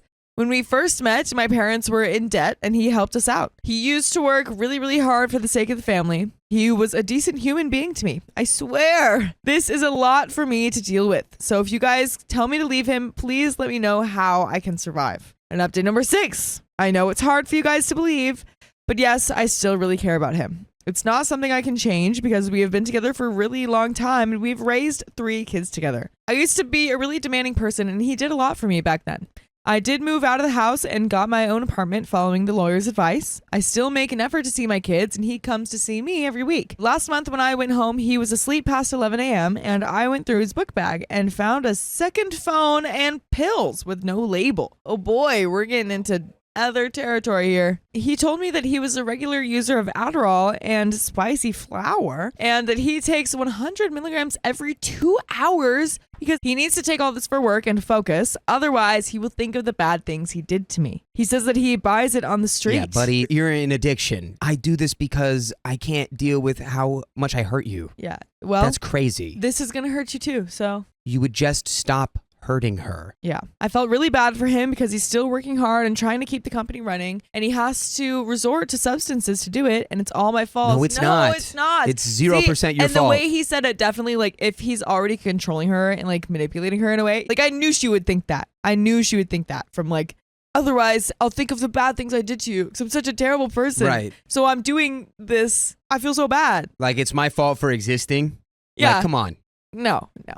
So I did, however, try to work things out and gave 100% of myself after I found out about his regular use because I felt bad. But now I'm just having doubts and wondering if this is what I want or need to do. And his birthday is next week. We have another update, number 7. Sorry, let me clarify some stuff. I'm sorry if you feel like I'm trying to defend him. I'm trying to give as much detail as possible and get a better point of view from different people. I just wish there was a way out for me to not hurt anyone and for him to not want to ruin the business. His credit has also completely recovered now, and it's above 680, and he said that he can get a personal loan up to $2 million. We have been through a lot together. I was inappropriately touched by my sister's husband when I was younger. Whoa. And he was there for me. He confronted that knucklehead and got me through it.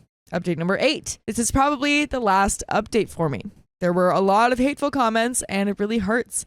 I came here to get a different point of view, and yes, this is my life, unfortunately. I can see there is a high chance he had spicy sleep with other girls now. So please stop telling me that. If you guys have any ideas on how I can find proof 100%, please let me know that instead. I did go to get an STD test to see. You guys tell me to leave him, but he told me that if I leave him, he can't function and the business will go to ruin. I just can't do that to my kids. But you know what could help you function is by listening to more full episodes with stories just like this one. Just go to Spotify, iHeartRadio, Apple Podcasts, whatever your favorite podcast app is. That's right. And search OK Storytime. So here's the deal. Continue to talk to this lawyer. He says that the business is going to fall apart, but here's the thing. Your name is on all of the business. Yeah. I know he does most of the work, but whatever the business is, construction, guess what? You can fire him, right? Or he can be, I'm not sure what kind of legal custody battle is going to happen over the business, but I guarantee you if he's like taking all of these pills and like doing all this stuff and is like, I'm pretty sure, I don't know, you can probably run that business without him. And then you can outsource another contractor to take up,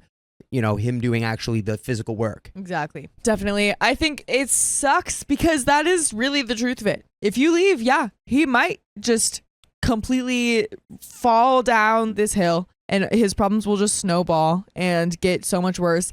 But like at the end of the day, you are being involved in those problems and you're being taken down with him anyway. Yeah. So if someone is not willing to like work on themselves like this and is just like, you know, putting themselves further into this negative lifestyle and there's nothing that they're like doing to help it and nothing you can do is helping it, then you have to separate yourself because it's just, you're just going to get caught. But there is a little bit more to this story.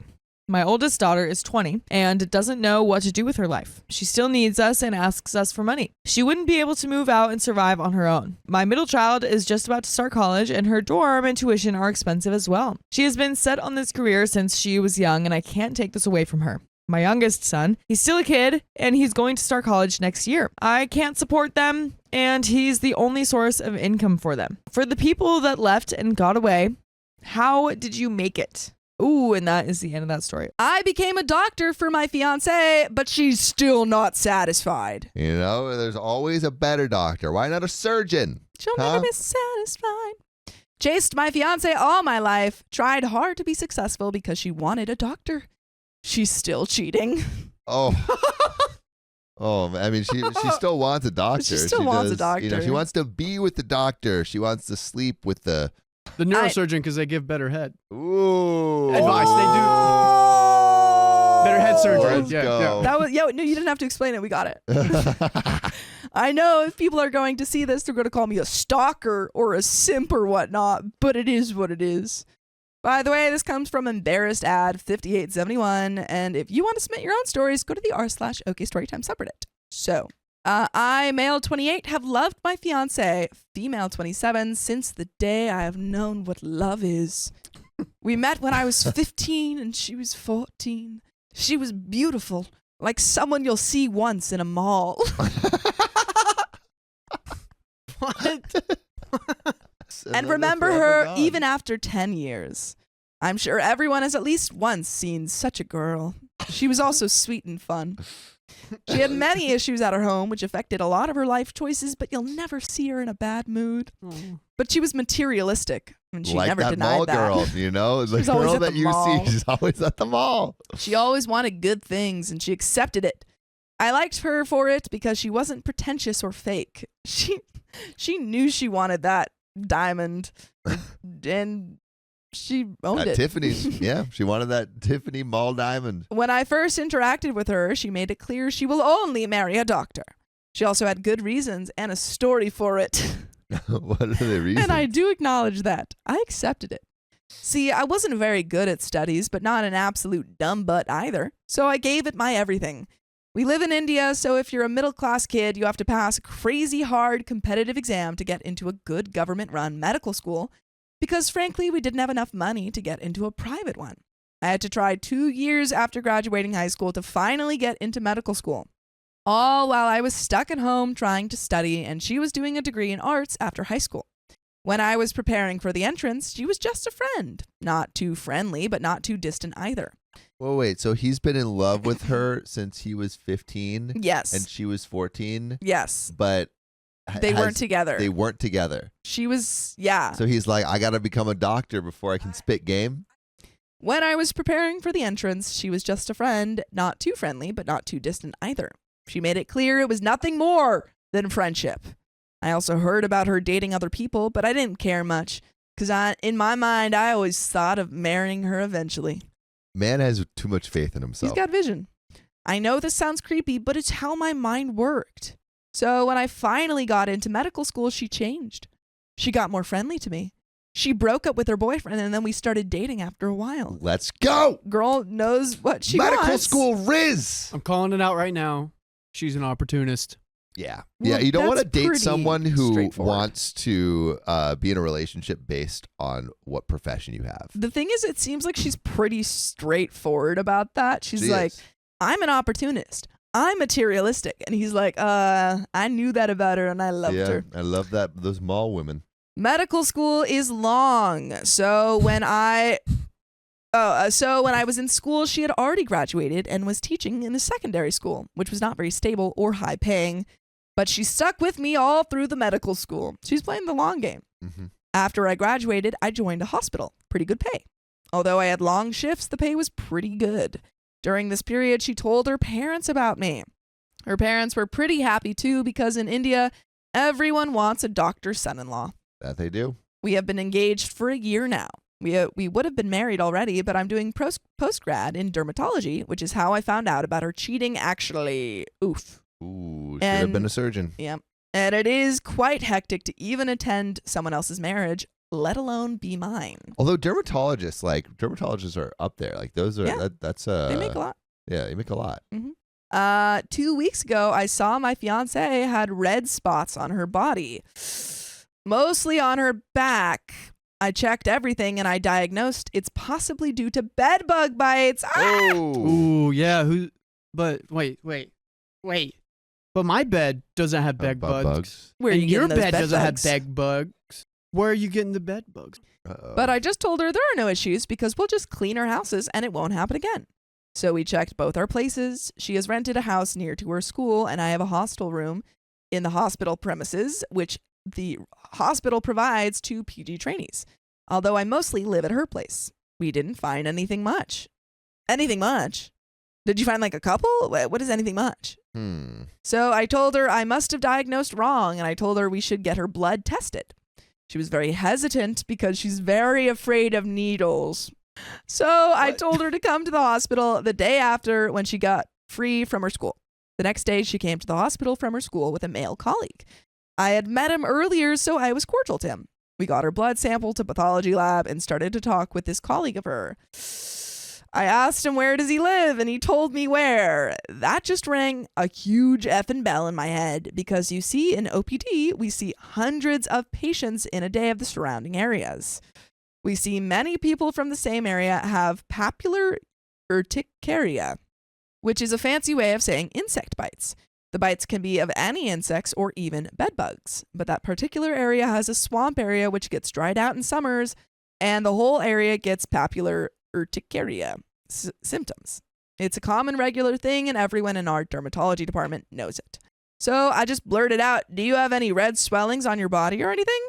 He says, yeah, a little. Just after he said it, he went back on his words and said, nothing much though, just like mosquitoes and all. But it had already registered in my mind. Oh, yeah, no. She's a dumb butt, and she brought her affair partner to her dermatologist partner. Oh.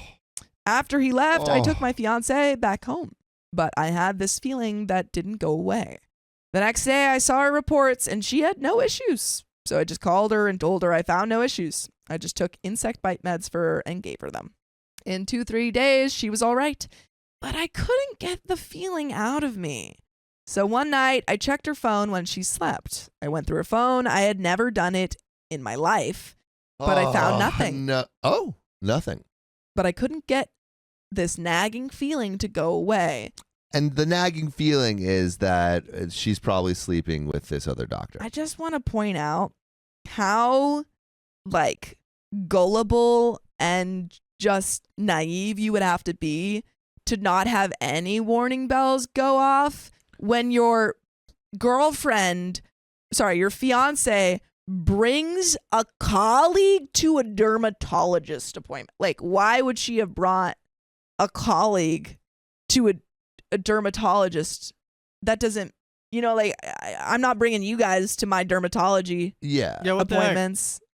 Yeah. I want to make sure you're all right. Why don't you tell me when you get sick sometimes? Yeah, I'm so sorry. You're right. I should be bringing to all my doctor's appointments. Yeah, I'll come to guys, do you want to come to my MRI tomorrow? Yeah, dude, a little party. Yeah. The next day, I took a break from my shift and went near her school and followed her when she left. She went straight home.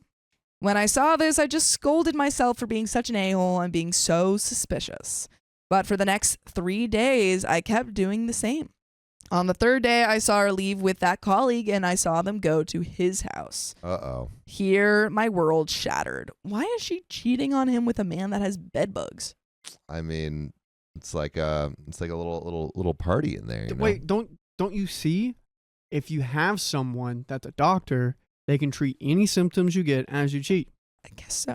Yeah. I have loved her all my life. I changed my life for her. She wanted to marry a doctor, so I became a doctor.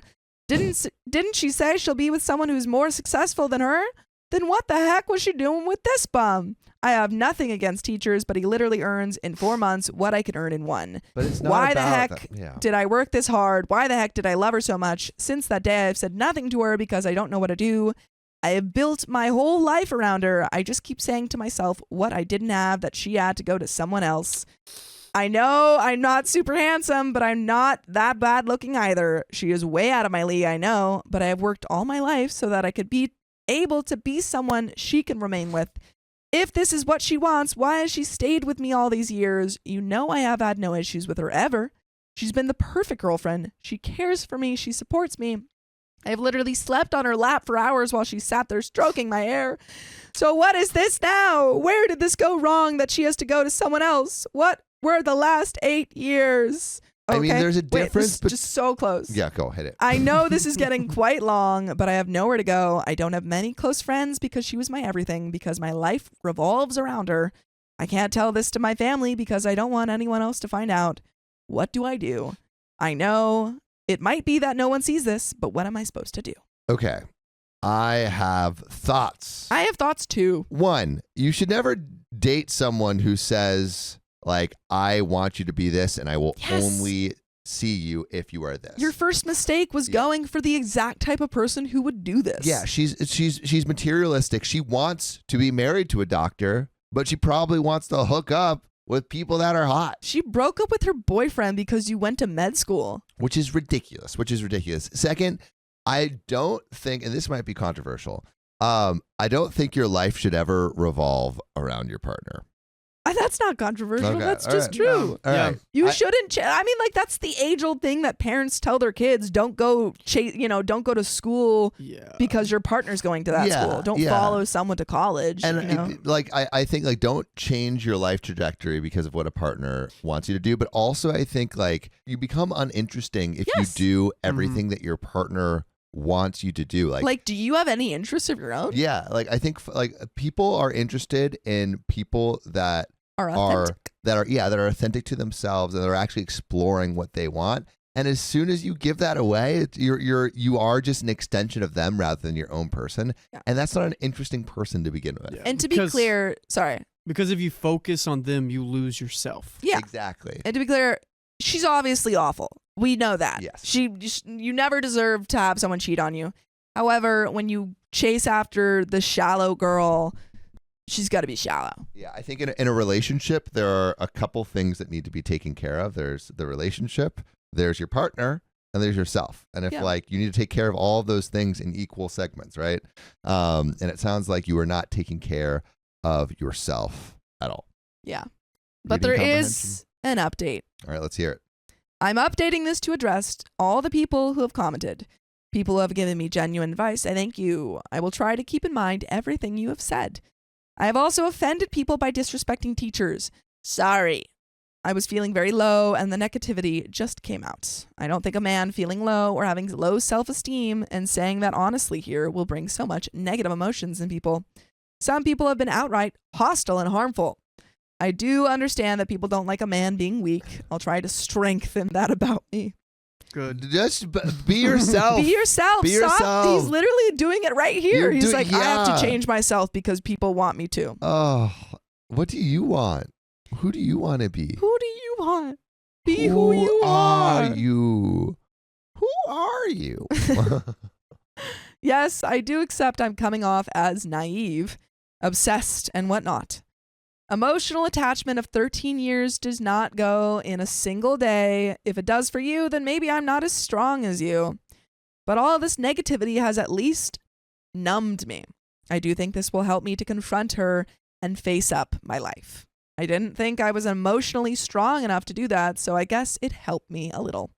Also, people have texted me saying this seems fake and everything. I wish that was true. I wouldn't be in such condition right now if it wasn't. If it comes off as too flowery or seems like it's written by AI, then I have to say I'm sorry.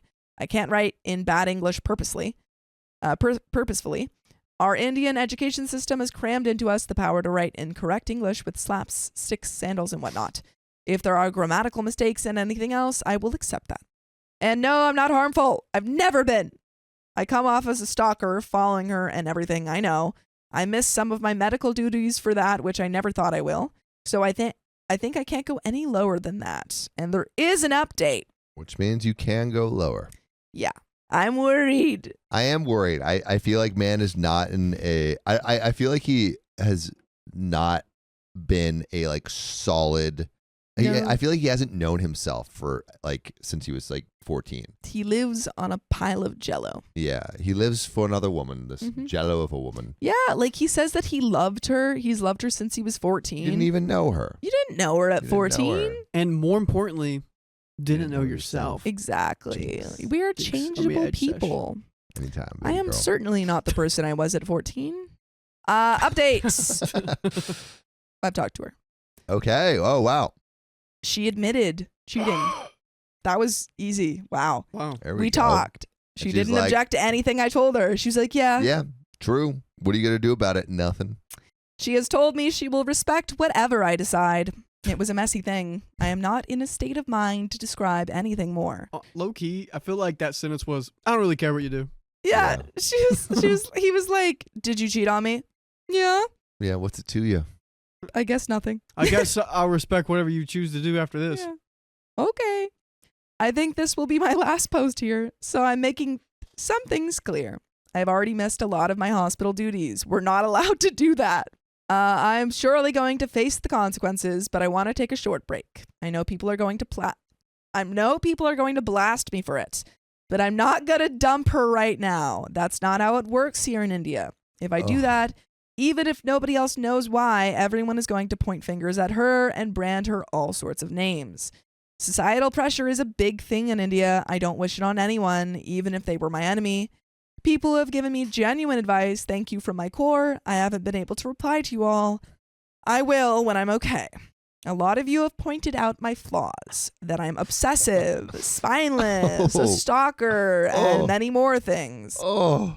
I acknowledge my flaws. He's like, yep, that's me. That's me. Oh, You're probably no. wondering how I got into this situation. I'll go to therapy and try to work on it. I accept I shouldn't base my whole life on a single person. He's learning. Most of the DMs and comments I have received have been outright hostile and harmful. Sorry I elicited such negative emotions. I didn't mean to.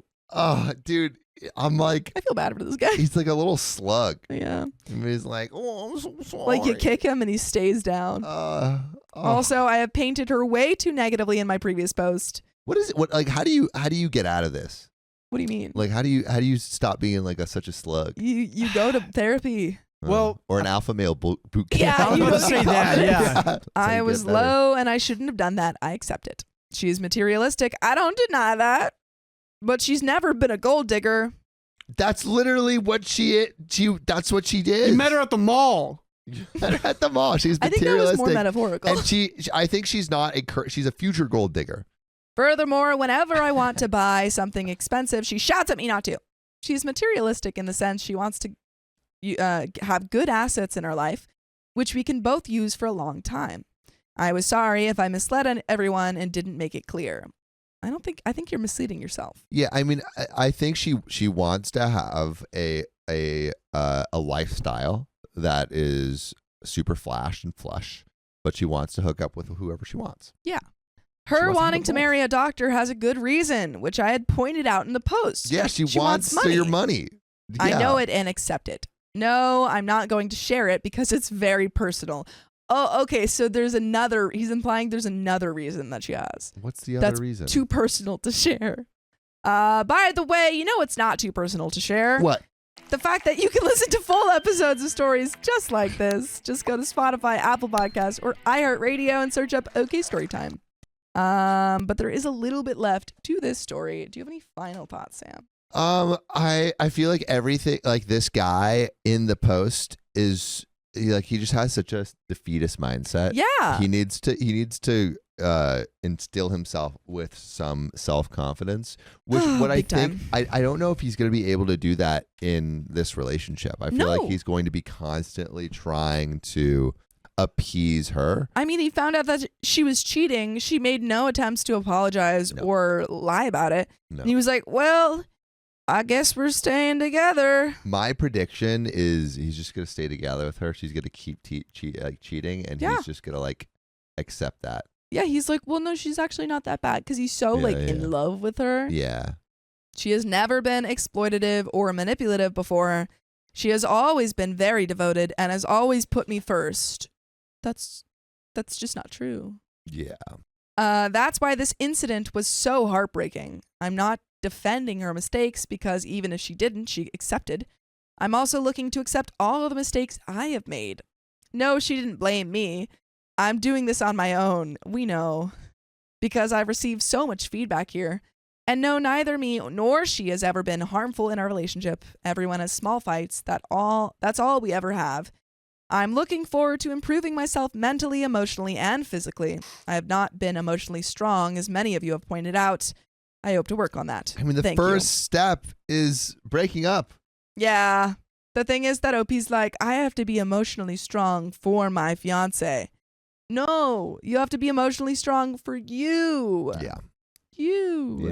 Yeah. My wife met someone online. Their relationship became too much. Like too much for everyone to be involved? Or like, Yeah. just, you Hey, know, there's room for you, OP. So, Yeah. my wife and I have been together for 10 years and married for 5 years. We both work pretty normal 9-to-5 type jobs, own a home, and have no kids. So we don't have a lot of stressors of a normal marriage, I guess you could say. By the way, this comes from Throwaway, and if you want to submit your own stories, go to the r/OK Storytime subreddit. So I love my wife dearly, and I can't imagine life without her. I feel that I am very good to her and love her in every way possible. I am kind, considerate, supportive, and never put her down in any way. She's beautiful and smart, and I am incredibly lucky to be married to her. The spark and adoration of a new marriage are still there, 100% for me at least. She loves me too, I think, but I sometimes feel she's tired of me or that she fakes happiness when she's around me. The spark seems to be gone for her and she seems bored with day-to-day married life, I guess. I try to plan fun things with her and we always make a point to go out on a little date at least once a week. But now, on to the root of the problem. Within the last year and a half, she found a new gaming hobby. I won't get too much into specifics, but apparently and previously unbeknownst to me, this hobby has a pretty big online community. She started spending a good bit of time on this new hobby, and I didn't really think anything of it. She was having fun. I even built her a new computer when she asked for one so that she could have more fun with it. I think two giant problems have stemmed from this. She is now spending so much time on this hobby that I feel she neglects our relationship and her own well-being. Even though she has to be up at 6 a.m. for work, she'll stay up till 1 or 2 a.m. playing and then complain that she doesn't feel good or that she's tired all the time. We used to go to bed together at about 10 to 11 p.m. and we used to do a lot of things together. It was great. Over the last year or so, I don't think we've gone to bed at the same time even once. I try to get her to come to bed with me, but she refuses, saying that she's going to stay up a while longer. Side note, as you can imagine, this has unalived the intimacy in the relationship. We've only had spicy sleep once in the last year. It was at one time in a relationship at least once a week. If I wake up at 1 a.m. to use the bathroom and she's still gaming, I walk out to tell her to come to bed and that being up too late is bad for her. She gets irritated with me and says she's not tired even though I know she is based on her complaints the next day. She says I'm being controlling. I really don't think that telling my wife to come to bed so she can get at least 4 hours of sleep is controlling. She's an adult, she proclaims. She is, and she should be responsible enough to take care of herself, but she refuses to do so. I don't know how to get around this without her getting upset. I honestly think there may be some addictive/obsessive component at work here. She started to become real life friends with some of the people from the gaming community. There's nothing wrong with that by itself. Friends are good to have. A lot of the people in the gaming community are guys. There's nothing strictly wrong with her having guy friends either. However, I think that one of the new friendships has become incredibly inappropriate. This guy happens to be local, around our age. They text each other all the time, probably over 75 messages a day sometimes. Most of it is relatively harmless and just chit chat related to work or games. However, a while back, she started complaining about me to Steve, primarily about me telling her not to stay up so late. She even told Steve that she sometimes wishes she wasn't married and spilled her guts about the things she doesn't like about me, how I'm an introvert and don't like to be around big groups of people, don't like to be up late, etc. Now that the name is Steve, I've just noticed 100% Minecraft. Now this is the moment where you go, and I let go of this now. I let go of this relationship because she's venting to a local single man in your area about how she doesn't like me anymore. Steve, who I've only met in person a few times, had no words of encouragement for the marriage, instead telling her, take the path that makes her happy. He then went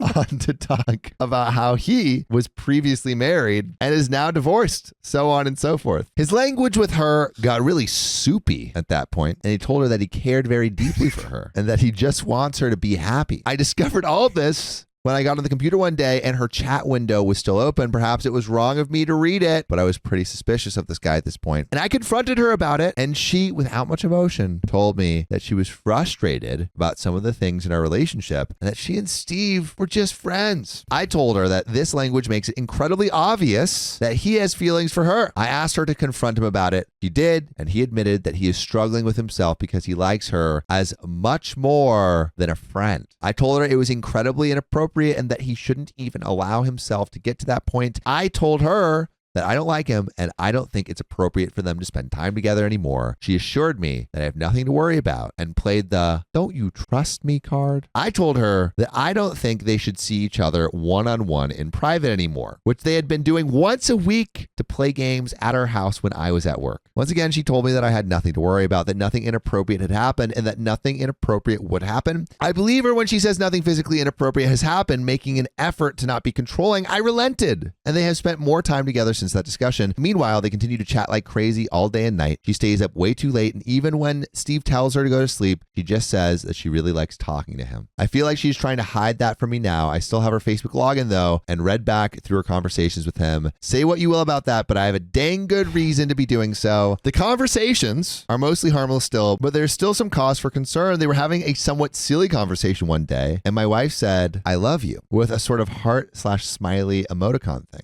He wrote that he loved her back. Now, I know that L word is thrown around a lot these days. Holy heck, is it inappropriate to say, even casually and as a friend, to someone that has admitted that he has feelings for her? I mean, I still can't believe it. I still haven't confronted her about this part. Fast forward, though, to this weekend. My wife is going out to lunch with her mom. I told them I would leave them alone so they could have a girls' day out. Turns out they are not having a girls' day out. My wife invited Steve to go out to lunch with them and didn't say a thing about it to me. I directly asked her after plans were set in stone with Steve if it would just be her and her mom, and she avoided the question twice. Early in her chat with Steve, she also told him that she's very open with her mom and had talked to her about him, and this is really eating away at me. Even if I haven't been physically cheated on, I feel like I am being emotionally cheated on over and over again. I love my wife so very much, and I would be destroyed if we weren't able to be together. I want to fix this, and I don't know how. Every time I try to talk to her, she clams up and barely says a thing. Then she acts emotionally distant afterward, and I feel like talking to her about the problem just pushes her away and makes her upset with me. I have proclaimed with tears streaming down my face our relationship with Steve makes me feel, and she just doesn't seem to get it. She won't end her relationship with Steve, even knowing just how upset it makes me. I love her more than anything, and I want to be with her forever, but this is tearing me apart. I don't know what to do. I don't want to give her a him or me ultimatum, partly because I know that will make her angry/upset, and partly because I'm afraid of what she might choose. Even if she chooses me, I think she may become even more secretive about her relationship with him. I could attack from a different angle and tell Steve to stay the heck away from her. I don't think he's very strong-willed, and I think he just might stay away or at least try to distance himself. Then again, he might share my message with her and make her even more upset with me, or he might try to retaliate and try to become closer to her, though this last thing seems unlikely. I honestly think my wife sees her relationship with Steve as a healthy best friend relationship and sees nothing wrong with it. I should also say that my wife has a very poor social barometer. She doesn't pick up body language or other nonverbal cues very well, and she's not good at reading between the lines. I'm no ultra-conservative guy, socially speaking, but I think their relationship is highly inappropriate because of the way it affects our marriage, and that neither of them have done anything to move it in a different direction. I sometimes feel like she's bored of me, and at any moment, she might just start to have real feelings back towards Steve. She does. Whether she intends to or not, it might just happen. I think we should see a marriage counselor, but I'm afraid she might clam up in front of a marriage counselor too, or just refuse to go. I can't write any more for now. I guess I just want a reality check here, and I am sure Reddit is going to give this guy The most polite reality check ever, right? yeah, totally. sure. Reddit's known for being very metered in its responses and want to know what other people would do in my shoes. There is an update. Sophia, can you actually go to this post and see what the top comment is, please? There's an update. Let's see what the top comment is before we get into the update. Yeah. What the top comment is on the original post. Wow. So we've got a 9% fix, 91% nah. And it's Yeah. like, delusion is so powerful. Like, this is a guy who's in full Delulu mode. Yeah. That would be my take. Yeah. He cannot see Well, he that the doesn't things want he's to. afraid that could happen have Are already happening. happened. Yeah. Like, it's Yeah. it's I don't know, tragic is the right word, but it is, it's unfortunate. I think she doesn't have the courage to Yeah. actually leave the relationship. And so she is forcing OP's hand Yeah. to leave because It's a very common thing, dude. a very common thing. People sometimes, it's very hard to say, hey, like, I want to break up. Mhm. Much easier to like create a situation in which there's a reason, Yeah. or a defined reason. Truthfully, the comments are quite metered. Really? Yeah. Metered. Sophia, do you want to read one of them? First comment says The top one, maybe a short one. Yeah, she does not see Steve as a healthy best friend relationship. Otherwise, she wouldn't be hiding him behind your back. Her mom right. is terrible for essentially covering for her affair. The fact that you've expressed your feelings and she's totally ignored you is very indicative of her feelings towards you and this relationship.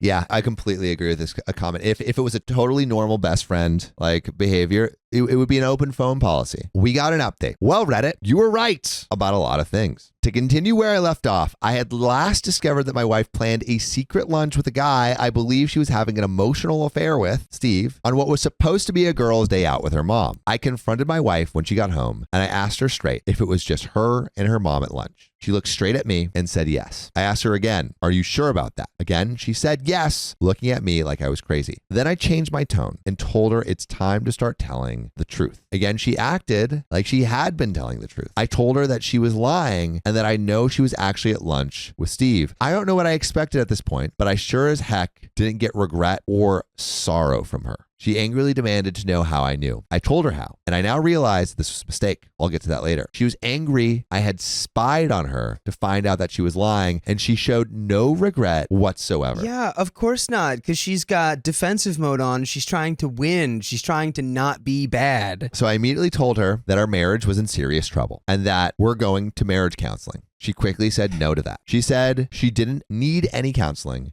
and didn't want to shrink picking her apart. She said that I can go by myself if I want to because her mom was still here at this point. The mom is still there. Oh, It's not marriage counseling if he goes by himself. oh. I didn't want to go on for hours with her. I ultimately got her to agree to quit talking to Steve because he was a wedge driving us apart and that we couldn't heal our relationship until he was out of the picture. She half-heartedly agreed. I was only looking for the words of agreement. I should have looked deeper to see if her heart was in it. The next morning, she changed her Facebook password and quit using Facebook chat to communicate. Her mom left the next day, and I was exceedingly nice to her the whole day. That evening, I even asked her if she had cut Steve off. She had said yes. I asked her to show me proof. She got angry. Eventually, she relented and showed me her text conversation with Steve and told him that I knew everything and that they wouldn't be able to talk for a while. I was too stupid to see at the time that she was apologizing to Steve at the same time, apologizing that she had let their relationship be found out and that I was the a-hole for trying to drive them apart. She got all upset with me that I had dared question her and threatened to move back home to live with her mom. This is no small feat, about a 12-hour drive. I was extremely upset by this proposition nonetheless and bawled my eyes out, asking her to work with me to repair our marriage. She would say no over and over again, stone-faced the entire time. I asked her what I did to deserve to be treated this way.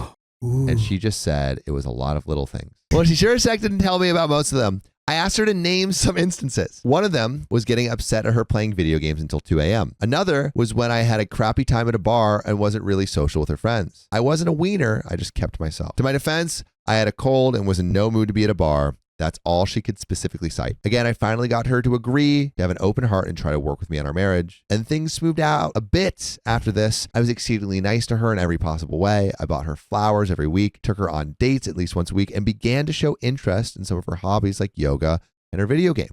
I agreed to watch anime with her with an open mind. I never liked anime, but I was willing to give it a shot. I still didn't like it, but I didn't care because I was getting to spend time with her. Things seemed to be going okay. I set her an appointment with a marriage counselor nonetheless. And I figured that if nothing else, we could work on my anxiety and I could eventually get my wife to start coming. At the same time, I began experimenting with supplements, nothing illegal, to help with my anxiety. I know it sounds crazy, but I actually found one that works really well. I truly feel like a weight has been lifted off my shoulders from it. My worry has been drastically reduced and I am far more comfortable in social situations. I even wanted to seek them out sometimes, something I haven't wanted to do in years. I started walking through life with a new and renewed outlook on everything. All the while, my wife still didn't act very happy most of the time. She tolerated my presence and would half smile when I told her how happy I was with newfound perspective on life. She still spent a lot of time looking at her phone, being careful never to have her back to me when she was on it. I would walk up to see what she was doing, and she seemed to be doing fairly harmless stuff, none of it involving Steve. Still, I was suspicious. One day, when she was in the shower, I checked her phone. She was still texting Steve, but drastically less, like 4 or 5 texts per day. When she got out, I asked her if she was still talking to him. She admitted that she was, but not very much. Again, I told her that I was not comfortable with any contact at all, and she agreed to stop contacting him. Things smoothed back out for a few days again and got somewhat normal.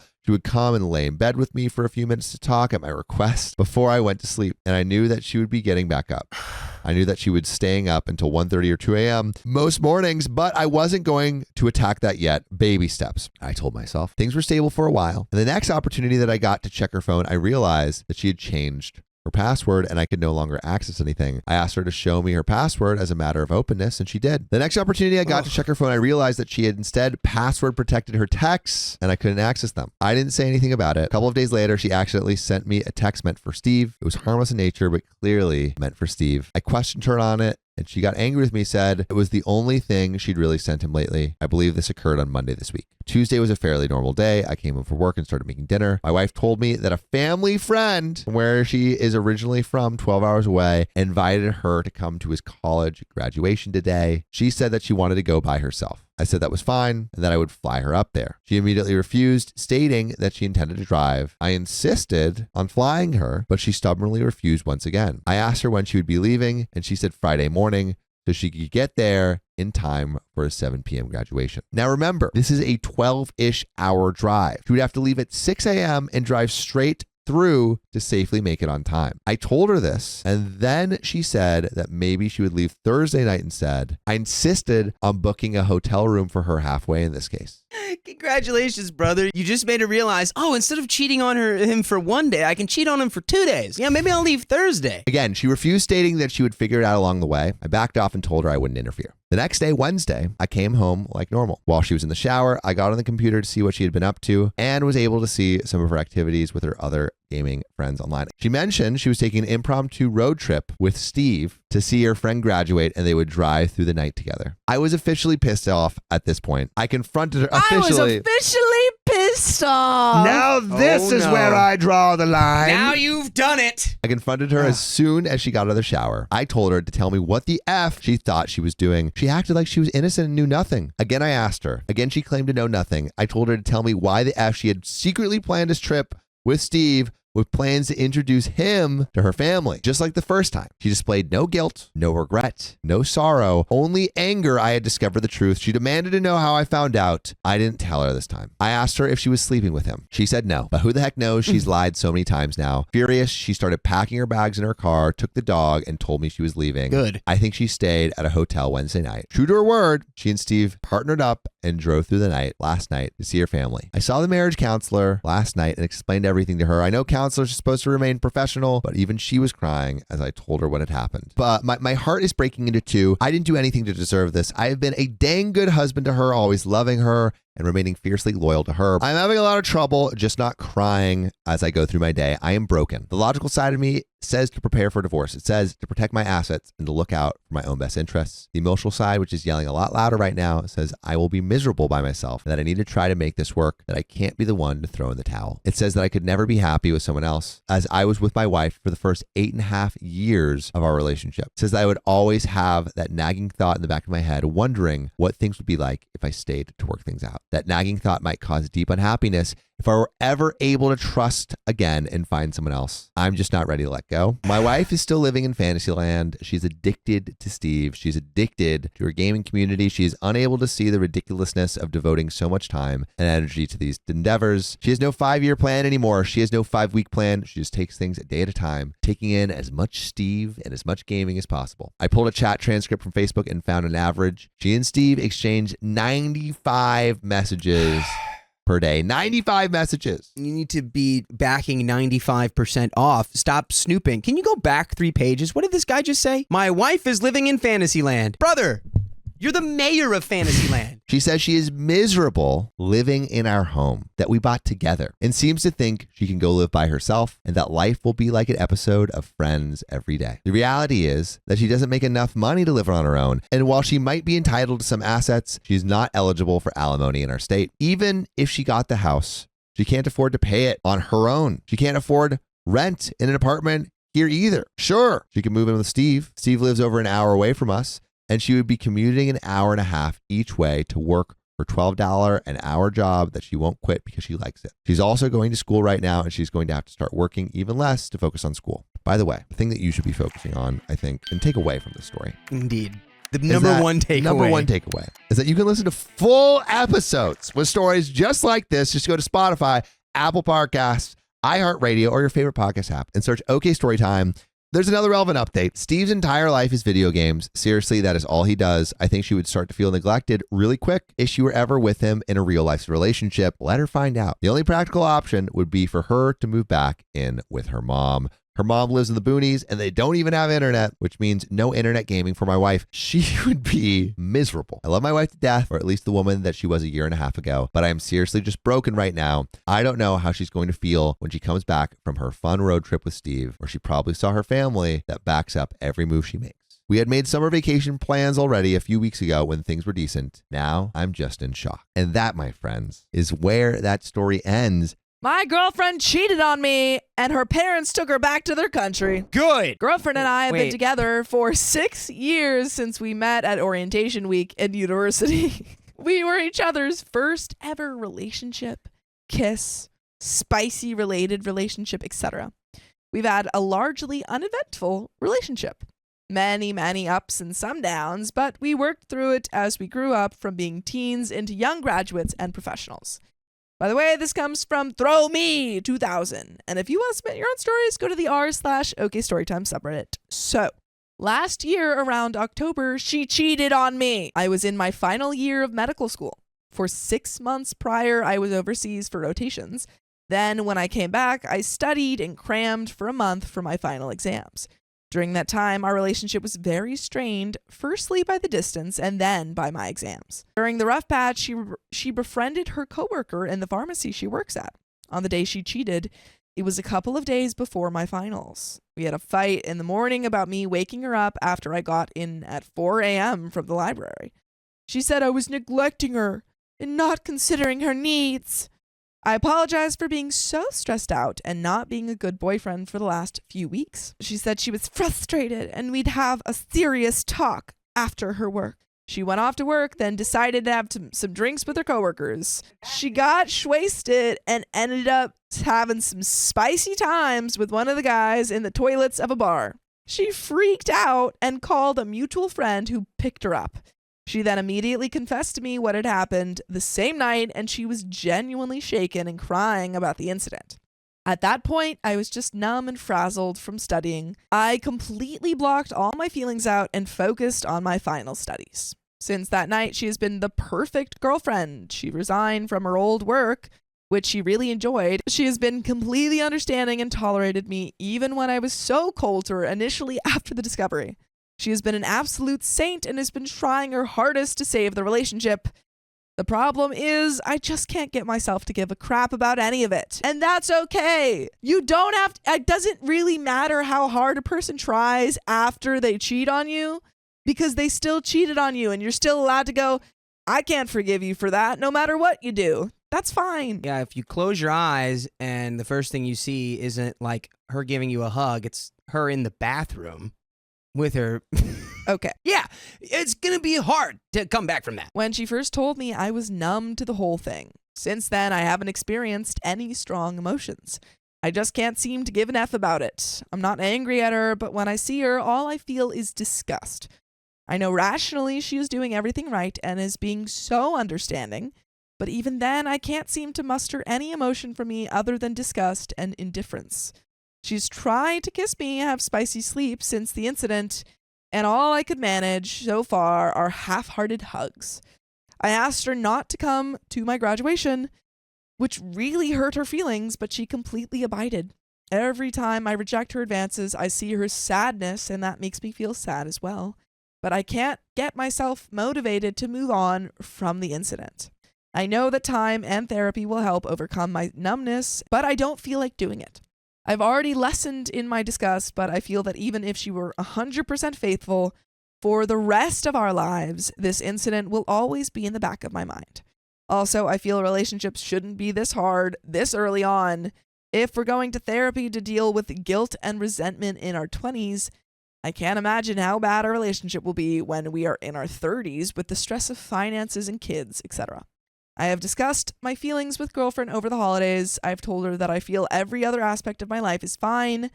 I've been getting into shape over the past 2 years. I've just started working as a doctor, which I absolutely love. I've got a good apartment and new friends, etc. The only part of my life bringing me down is this relationship. However, she is unwilling to accept a breakup. She says she will always fight for us, even if I don't want to.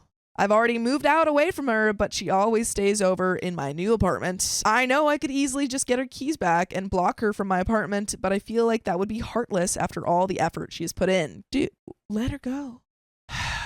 I've discussed this with my friends, and most agree I should at least try and salvage the relationship. Your friends are telling you to salvage the relationship. They're lying to you. No. They're lying. No. They're lying. No, that's got to be like he's going to his friends and then he's being like, I just love her so much, bro. He's probably giving them a reason to be like, all right, well, maybe try. Maybe you could try. He's definitely framing it in a way where it's like, well, there was something there. But even then, I still can't muster the willpower to actually try. I'm very happy to move on with my life, but I kind of feel guilty for not trying. So my question is, should I try and save this relationship, which is what everyone and my rational part says, or go with my gut and move on? There is an update, folks, but I need you to update me with your thoughts. In the words of Kimberly Fine, you're just going to remember that taunts. No, I can't even say it. You can't even say it, man. Funny. You can't even too say funny. it. That was so funny. I can't say it here. But it's like every time she does a nice thing for you, it's going to be like the principle of like the guy when you're like, don't think about elephants. And now you immediately think about elephants. Every time she does a great thing for you, you're going to think back to when she was in, Flutin' Tootin's bar or whatever it was called with Joe Schmo. And over at Flutin' Tootin'. Briology says guaranteed 100% dump. You just leave. You just leave. But folks, there's an update. Thanks for the advice, everyone. Several posts really hit home. Firstly, that she is being selfish by pushing to continue the relationship. Secondly, my feelings are justified even if my friends keep pushing for reconciliation. Thirdly, that breaking up is the way to go. Fourthly, that if I loved her, I would be able to forgive. Those words and some introspection got me to understand that the ambivalence I am feeling towards her is because I don't love her anymore. The moment she cheated is the moment when all my love was replaced with disgust, and I'm just wasting both of our time. I realized the only reason I hadn't broken up with her was because I was being meek, lazy, going for the path with least resistance. 2 days ago, I decided to man up and do the deed. I took the day off work. I called 3 mutual friends, and they came to my apartment to pack her stuff up. I then called her over to visit me after work. She had a half day. When she came over, I explained to her why I was breaking up, and that I am giving back her stuff and the gifts she bought, and will reimburse her for the Antarctica trip. I told her I don't love her anymore. All I feel is disgust, and it's been a few months. These feelings won't change, and the relationship is passed away. The relationship is done. She wailed and cried and said she'd do better. Give her another chance. I'm the only man for her. We're supposed to get married, have kids, etc. Don't throw our future away. You did that. And not only now I'm also being like, ugh, are you just doing this because I'm going to be a doctor? You're like, yeah. Oh, because you're the only one for me because my life was going to be easy and you were going to make a lot of money. Frankly, all her emotions had no effect on me. I just couldn't give a single F, which just confirmed my intuition was right. She started causing a scene, so my mutual friends escorted her out. She took her stuff, but left me her gifts and said she doesn't want my money. I told her to keep no contact and lose my number and give me back my house keys. We parted, and I thought that was that. As I said, her parents are crazy traditional Indians. My dad called me yesterday to tell me about the shenanigans my ex-girlfriend's parents pulled. After I broke up, ex-girlfriend went to her parents' house. Ex-girlfriend's dad and 2 brothers then stormed into my parents' house, talking all sorts of trash about how I am a player, dirt pickle, who ruined their daughter, how my family has no honor, and I have to marry their daughter if we were decent people, LOL. They also threatened to ruin our reputation in the Indian community if we don't. My dad told them that I broke up with her due to cheating, not the other way around. My dad has proof and will tell the rest of the Indian community about their daughters whoring around if he hears anything negative about my family. They asked to see the proof, so my dad showed them the emails ex-girlfriend sent to me after her cheating, which I had forwarded to my brother for his advice. Ex-girlfriend's family apologized. asked us not to say anything, and then left. Dang. Rough. You're gonna have to give me some more reasons not to say anything after barging into my house and accusing me of all of this shenaniganry. And we have a unanimous vote to leave, which is what OP did. Thank God. Today, I got a couple of calls from mutual friends. Apparently, ex-girlfriend's parents are dragging ex-girlfriend back to India and will probably get her an arranged marriage. Some of my friends suggested I reconcile to save her from this. I told them to shut up and stop trying to influence my love life. If they feel so bad at the situation, then they should marry her before she gets taken to India. If they can't respect my feelings, then they should lose my number. Frankly, I couldn't care less about some of these mutual friends. I've made new friends at work, so I don't care if I lose some old friends over the breakup. He said, I'm actually a hot doctor making hot doctor friends. Bye. I don't care what these lame-os have to say. But you know what you should care about? The fact that you can listen to full episodes of stories just like this. Just go to Spotify, Apple Podcasts, or iHeartRadio and search up OK Storytime. Yes. Do you have any final thoughts, though? If there's anyone in our community that's on the other side of this coin, and you know, I just don't want people to think that these stories constitute blanket statements. There are contexts in which infidelity can happen in a relationship and people can forgive each other and it's fine. This is just not one of those times. No. To get over infidelity, there has to be work on both sides. Both sides have to be willing to forgive, work on that forgiveness, prove that they can be trustworthy. There's like a lot of work that needs to be done to get over infidelity. And it is not a passive process. And he does not have the time for that. And also, it's totally okay to be like, I don't want to do that work. Right. I can't do that. I don't feel like I don't feel invested in that process. That's okay. Yeah. That's all, because I've already said everything I thought about this throughout the whole story. It's more just like if anyone's listening, they're like, wait, but that happened to me and we're okay, right? Am I okay? Like, I just don't want to like throw people's... You all know better than anyone else if your relationship's in a good place or not. It's true. So follow that intuition more than anything. But there is a little bit left to this story. Emotionally, these last 2 days have been fantastic. Okay. I've been busy at work and loving every moment of it, even the crap parts when I do a rectal exam on some 60-year-old guy. It feels like a weight has been lifted off of me. I'm going to focus on being single for the next year and just enjoy it. My parents are also glad I broke up. Apparently, they hated ex-girlfriend because she had no clue about her Indian background, couldn't speak the language, didn't know our history, etc. They've gotten off my back about marriage and said they wouldn't push for it at least for the next few years. Everything's coming up, Millhouse. I hope there's no more Bollywood-style shenanigans and drama for my ex-girlfriend's parents. And that is the end of that story, folks. My ex-fiance accused me of cheating because my sister fed her lies. Num, num, num, num, num, num, num. I'm just eating all those lies up. I only have one sibling, my sister, Grace, who's 3 years older than me. Grace is the stereotypical cool big sis. Cool, smart, funny, always encouraging my dreams. I wouldn't have made it through high school and college without her, especially since my mother is nasty and controlling and walks all over my dad. Grace has defended me from my mom and other people about 1,000,000 times. By the way, this comes from Why Did You Do This, Sis? And if you want to submit your own stories, go to the r/OKStorytime subreddit.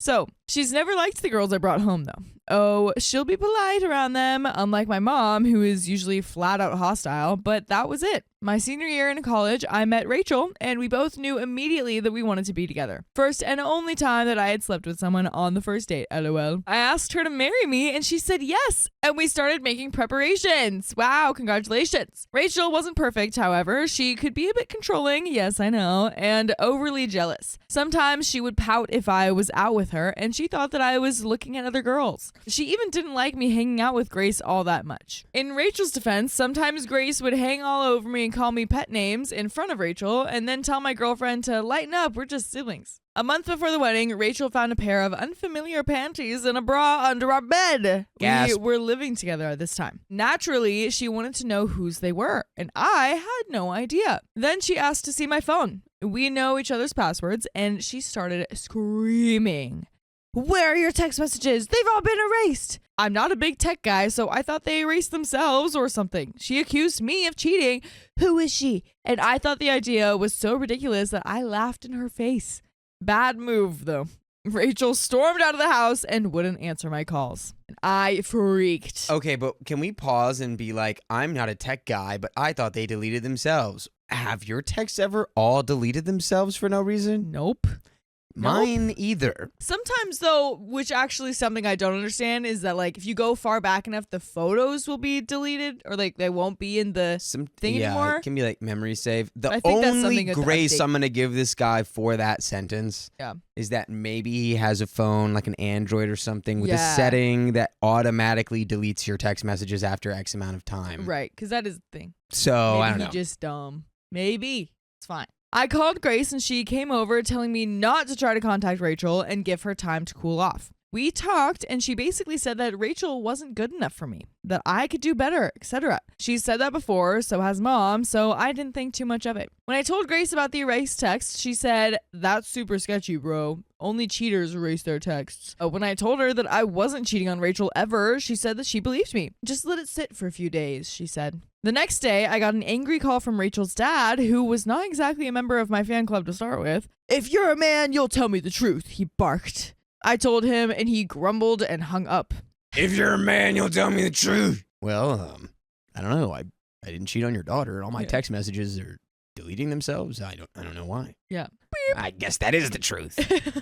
He called back a few hours later and told me that "you and my daughter are done." And I tried calling Rachel, but she wouldn't talk to me. I tried to see her at her parents' house, but no dice. Suddenly, my fiance, the woman I was going to spend the rest of my life with, was gone. Just like she had passed away. When I finally realized it was really over, I had to unmake all the wedding arrangements. Rachel and I were paying for it ourselves.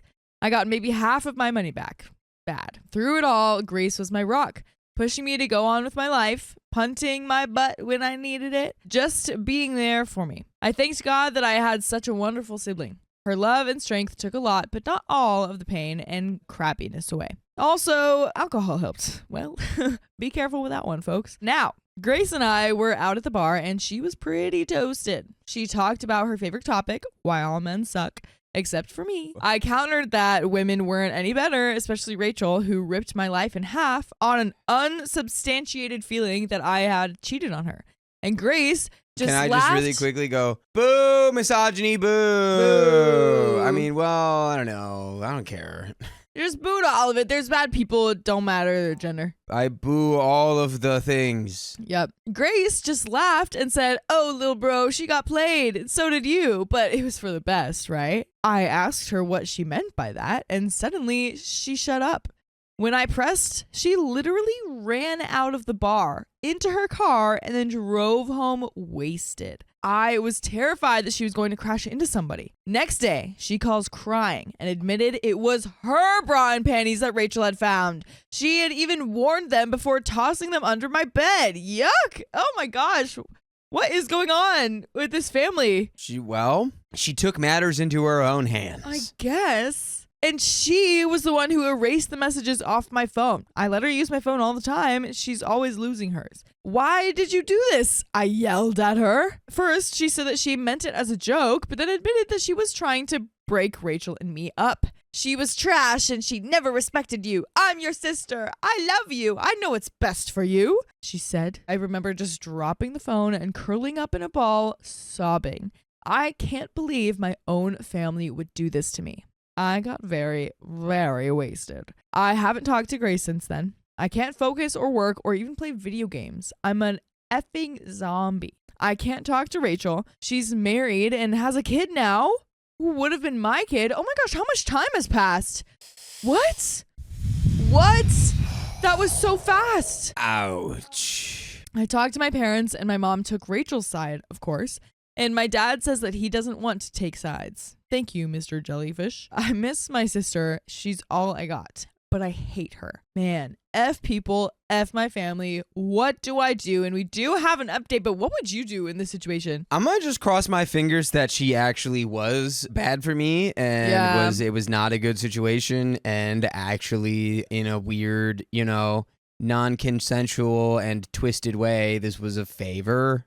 Yeah. But like, I'm never trusting you again, probably. No. Because you have now shown me what you're able to do to me. Yeah. Your brother. Exactly. Yeah. If you're down to literally split up an engagement, I don't know where your line is now. I don't trust you. Yeah. Hopefully she was just bad for him. If she was, one, not only like kind of jealous of the sister and thinking that she's being weird around him, but also asking him not to spend time with his sister. That's not cool. Right, that's not good. After this, I can maybe understand why she didn't like the sister if she can pull something like this. Absolutely. Okay, there's a couple updates, but they're just basically saying, like, thank you for all the responses, and also quit it with making things weird between my sister and I. None of that Game of Thrones stuff. Okay, thanks. All right, but there is an update 3. First of all, thank you for all the good advice and a special shout out to Sir Edka a lot and for his suggestion to text my family. This is the suggested text. In case anyone forgot, we just found out that my dear sister intentionally destroyed my impending marriage by setting me up to appear that I was cheating. She left used underwear in my room and deleted stuff off my phone to make it look like I was hiding an affair. I shouldn't have to explain how effed up that is, but apparently I do. So here it goes.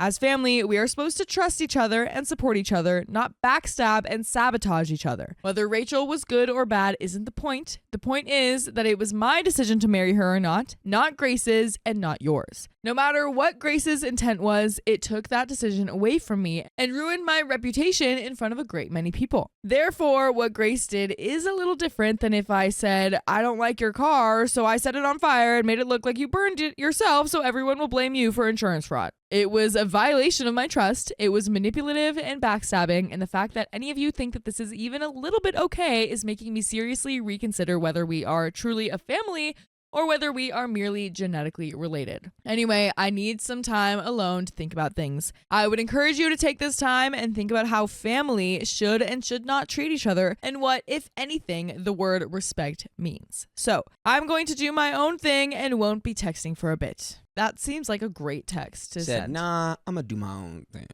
I'm going to do my own thing. I do think there are certain situations where, if you're getting married to a cartoon villain, it's like they should intervene. Yeah.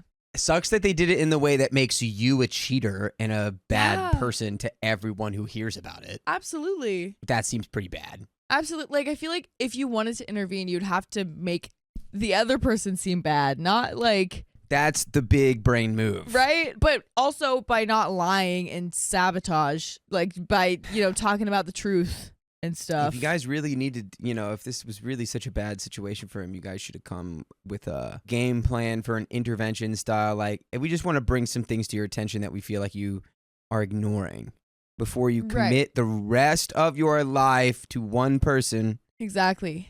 We want to make sure you know how she is. Exactly. Exactly. OP says beautiful. I'm going to cut it down a bit and rewrite it in my own words when I send it later today. Again, thanks. I am also considering therapy, but I don't really know where to go. Any ideas would be appreciated. Second, I want to apologize for some of the things that I wrote yesterday, especially that second update that freaked everybody out. In my defense, I was 1, in a very dark place, and 2, mostly wasted. Kids, don't drink and Reddit. My booze consumption, especially these last few days, is a whole nother matter, but I'm beginning to see the light on that too. And you can begin to see and listen to us on iHeartRadio, Spotify, Apple Podcasts, whatever your favorite podcast app is. Just search OK Storytime because we've got full episodes of stories just like this one. Do it. Double dog dare you. Double dog dare to you. do it. Do it. Pinky promise. Cool. Done. Locked in. Swag. There is a little bit more to the story, but do we think that's a good way to go? I think that's a good way to go. Yeah. A text? Yeah. You got to say something. Yeah. It seems like good communication. I feel like it's good. Call them out on what they're doing and what you expect from them. And yeah, making space for yourself. I think that's a great way to say it. But there is a little bit more to the story. So when I said Grace and I fooled around, I meant that when we were really little, like 4 to 5, the usual playing doctor stuff. Yeah, so not the typical fooled around. So not at all what that means, you Not at genius. all. What are you talking about? Don't use those words. Yeah, that was your toddler. Yeah. My sister was my person, I guess. The only member of my so-called family who would fight for me. Now all that is gone. I know I can't forgive her for this crap, but never seeing Grace ever again is not an attractive option either. I guess I just need to sort it all out and slowly crawl out of the wreckage. This sucks, man. Oh, and to the people who think that this crap is all fake, I don't blame you. I don't really want to believe this either, that my own sister could do this to me. But it's true. I wish my hangover was fake too. And again, thanks everybody. And that is the end of that story. I left my fiance after I caught her cheating. And now her family's broke. Is that correlation or causation? Now we'll find out. There's a trigger warning here, mentions of abuse and death. Keep that in mind. So I come here for advice because everyone in my family and friend circle thinks I'm overreacting and need to forgive and the usual BS. So I want to know if you guys think the same thing. Let's give you the context first. I, Paul Atreides, 33 male, met my fiance Andrea, 32 female, in high school. We were both 15 at the time, and since then we've stayed together. We had our rough patches when I went to study in a nearby city, but I used to visit her regularly. When I finally finished my studies and was able to work in the town we both are from, things got better. And by the way, this comes from user Mortar, spelled with like numbers instead of letters, which is really cool. And if you want to submit your own stories, go to the r/OKStorytime subreddit. I have to add, Andrea comes from a really poor family. We're talking 8 siblings, a house made out of wood, and a zinc roof. Gotta bless South America standards. So knowing this, I was mostly the provider of our relationship. It didn't bother me. I loved to take her out to eat ice cream and see her smile. Same when I took her on car rides in my father's car. As time progressed, the things I could afford got better, since I studied IT and landed a high-paying job working at the town bank. I was almost set for life, I could say.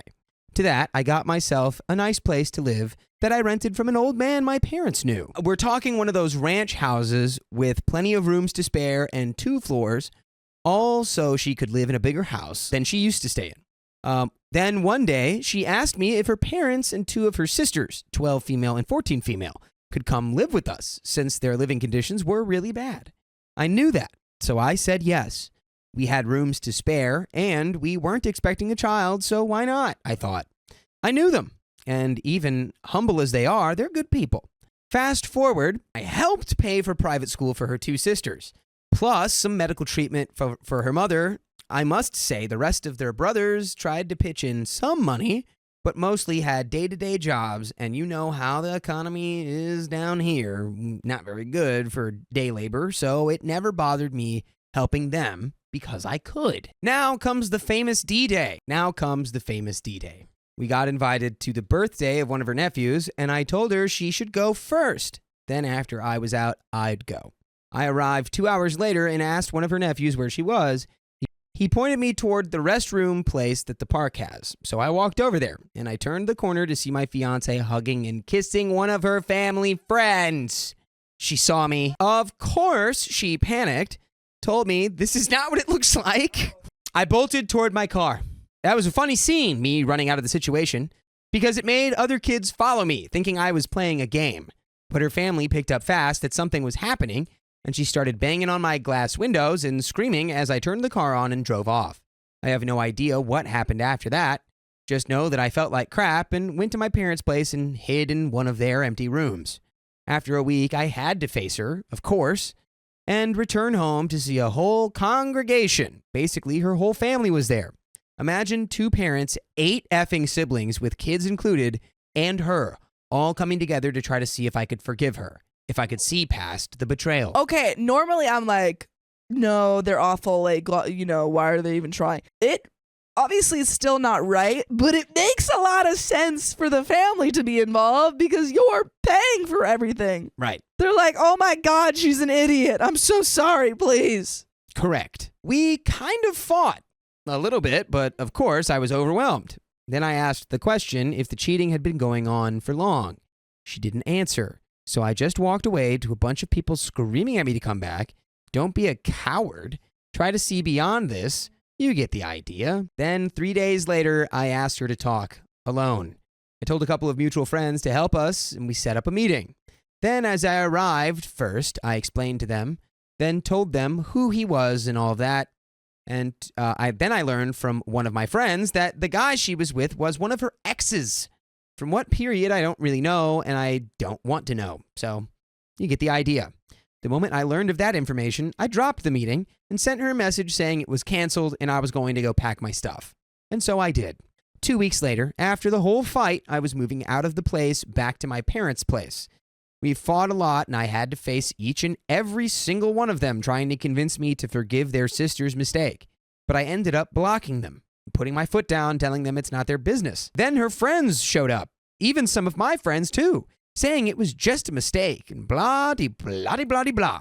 Then what hurt the most was both of my parents saying that seeing me like that wasn't right, and perhaps I should forgive and fix our relationship. In this whole parade of people, nobody gave a dang how I was doing, only about our relationship. To which I ended up cutting ties with most of them, besides some of my best friends and my parents, on a low contact deal.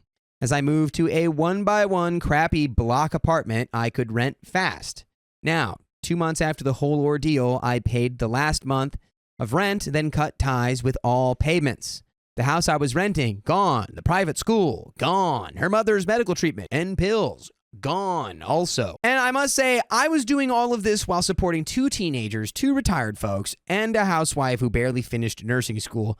You get the idea. When the bill came to her, she lost it and came running to my parents, expecting to find me, but she didn't. So she went to my work and came to talk.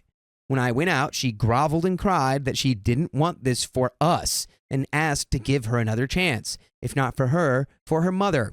I said that I had no attachment anymore to her or her family and drove off. Now she's talked with most of the people in my circle again, and of course they say I shouldn't be this cruel, that I have the money to spare. And to that I'd say, well, do you want to give them the money? Give them the money yourself if you're feeling so helpful. Hey, I think if all of you pooled your resources together, you guys could provide for all that. Yep.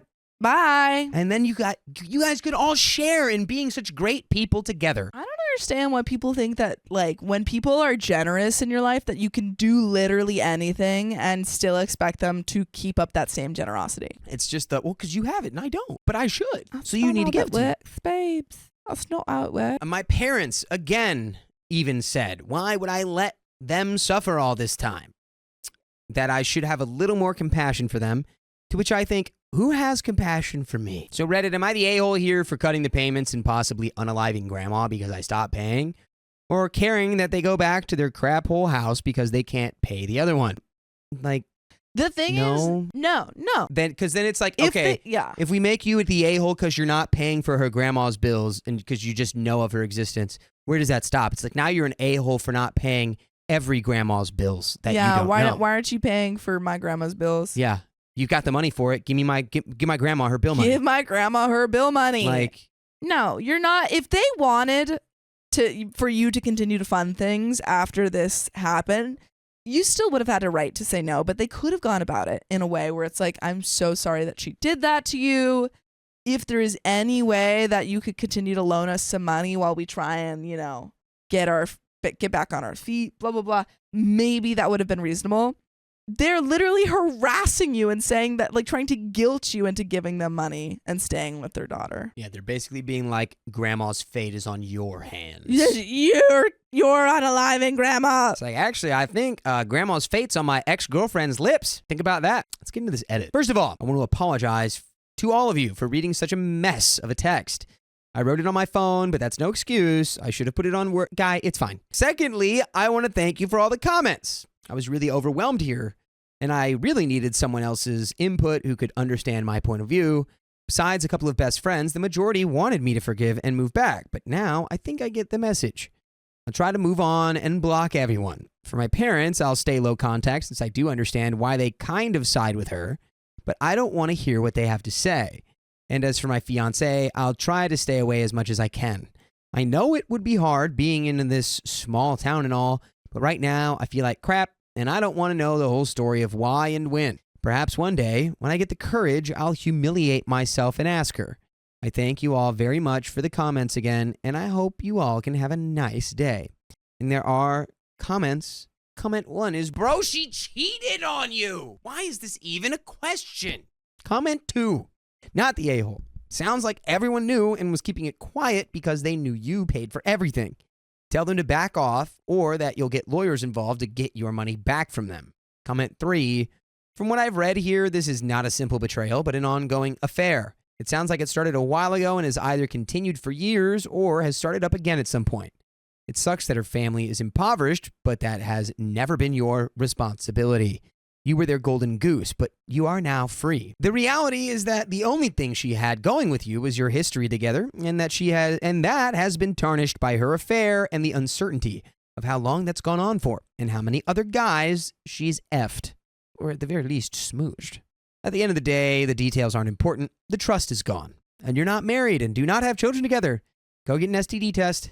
Don't ruin your future happiness by listening to what other people dictate to you, especially when it comes to who you choose to be with. That was such a banger. Yeah. That was like, we need air Excellent horns work, after that. comment. Editor, air horns.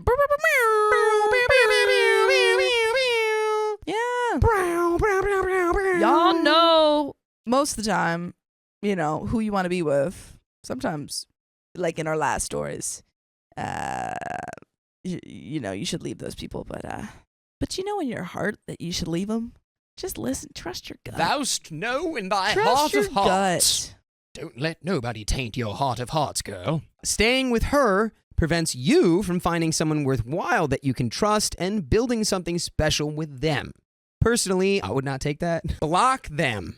And if you can go on a holiday somewhere far, far away for a few weeks, do it. And don't let anyone know but your parents.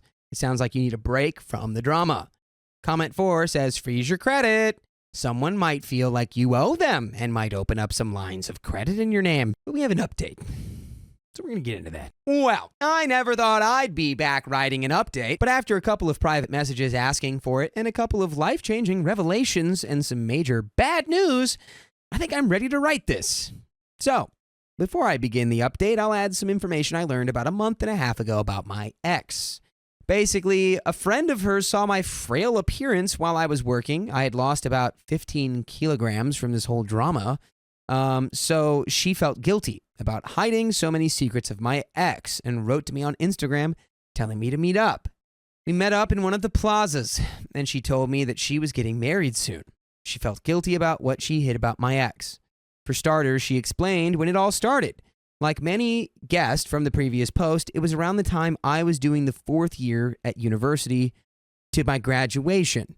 Since it was a heavy time for me personally, I didn't come back home much, so we kept it long distance for a time, and the stress made me not focus on other things like social interactions and such. During this period, she was studying to become a nurse, but then she stopped studying. Her reasons, she didn't have the money for it, or so she said. The actual reason was that she got pregnant by the guy and terminated the pregnancy. I was about to say, because I was like, if it was a money thing, she totally could have asked him and been like, hey, can you help me out with nursing school? And he probably would have done it. So there had to be something else. Dang, man. OP, if I'm you, I'm like, don't, stop. Don't tell me this. What are you telling me? Stop talking to me about this. Why are you doing this? Stop. Write this in a letter to me and then don't send it. Like, actually, though, like, would you want to, like, if you're in this situation, Yeah. right? You've got all this stuff and it's like, yeah, it's terrible. You've lost weight. You're distraught. You're distressed. Do you now want to hear all of this from your friend or no? No. I certainly don't. Can we get a poll No. for that? Do you want the truth or do you want peace? Peace. I don't know. Like, once you're already out of the relationship, I think there is a limit to, like, the knowledge that you need to continue to hear about your ex. Yeah. This feels like it's more for the friend. Yeah. Like, I had to get this off my chest. Like, can you maybe do that to anyone Maybe do it to besides someone me? else, please. Anyone else on earth? I don't want to know. Her friend was there at that moment and told me that after that happened, she started to hate the hospital and she dropped out of college. Yet she kept seeing this guy until I came back after I graduated. She then told me that he is a trucker, hence their escapades were few, but still enough. In the years that I was with my ex, the reason you guys guessed it, it was that he was better than me in bed. It wasn't love or attention, it was just the horizontal mambo. Later, during our time together, while also trying for a kid ourselves, she got pregnant a second time. She didn't know who the father was.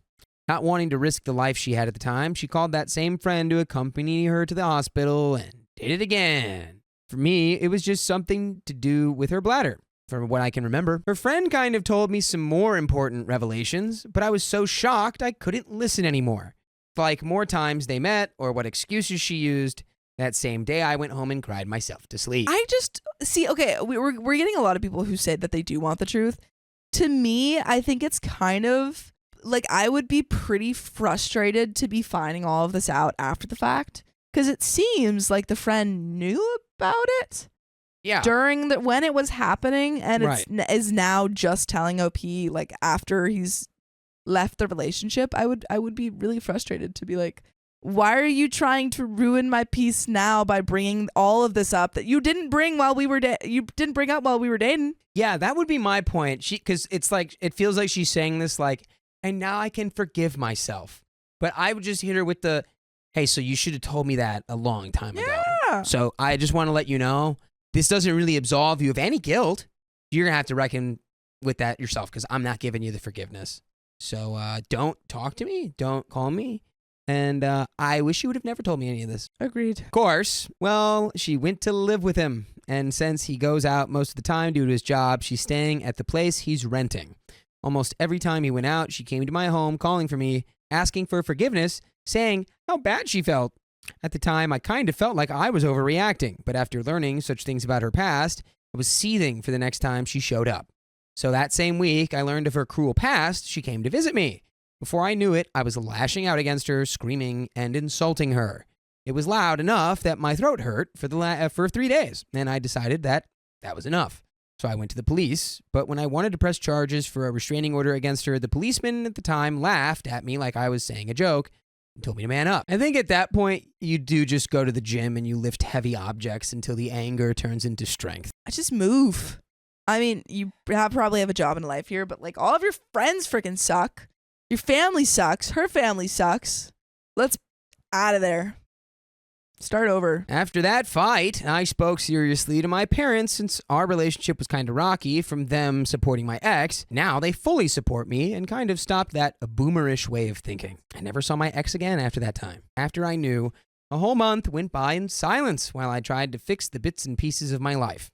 Thanks to friends and coworkers trying to cheer the gloomy guy up. And that is the end of that story. OP, cut all of these people off. Yeah, you don't need that. It's a great place to end that story. Move out of there. Your life is on the up. Yes. Upswing. I called out my cheater friend. She said I ruined her social life. Cheater, cheater, pumpkin eater. So I, 24 female, have been friends with this girl, 24 female, let's call her Amelia, since we were both teenagers. We became friends in middle school because we found out we had common interests, and I thought she was a really fun person to be around. Amelia has always been the star of the show, the kind of girl with quirky interests who relishes in being different. I don't say this in a negative way at all, really. I loved her for how much she didn't seem to care about other people's opinions. By the way, this comes from Medical Raccoon 7297. And if you want to submit your own stories, go to the r/OK Storytime subreddit. I was also the only one of her friends to acknowledge that she had some flaws that made her behave, well, irresponsibly towards us sometimes. She would constantly bail on or be late to meetings because she wanted to do something else more, and she tended to be very oblivious to people's feelings. I kind of became the damage control friend over time. I tell people that she didn't mean it, that she had issues with planning, all of which was somewhat true because Amelia had ADHD. To be clear, I never saw anything wrong with that. I would constantly ask our friends for patience, to not get too mad at her, and help her get out of problems. Entering adulthood, I had a really bad breakup with my ex, who had started cheating on me with a friend of mine, Katrina, and blamed me for it because I was A-spec identity and too career focused, neither of which were things that I had hidden before we started dating. During this time, I had a few friends who supported me, but Amelia was mostly absent. When she came back after I had gotten out of my mental health spiral, she claimed that she just didn't want to take sides and invite that energy into her life. When she was so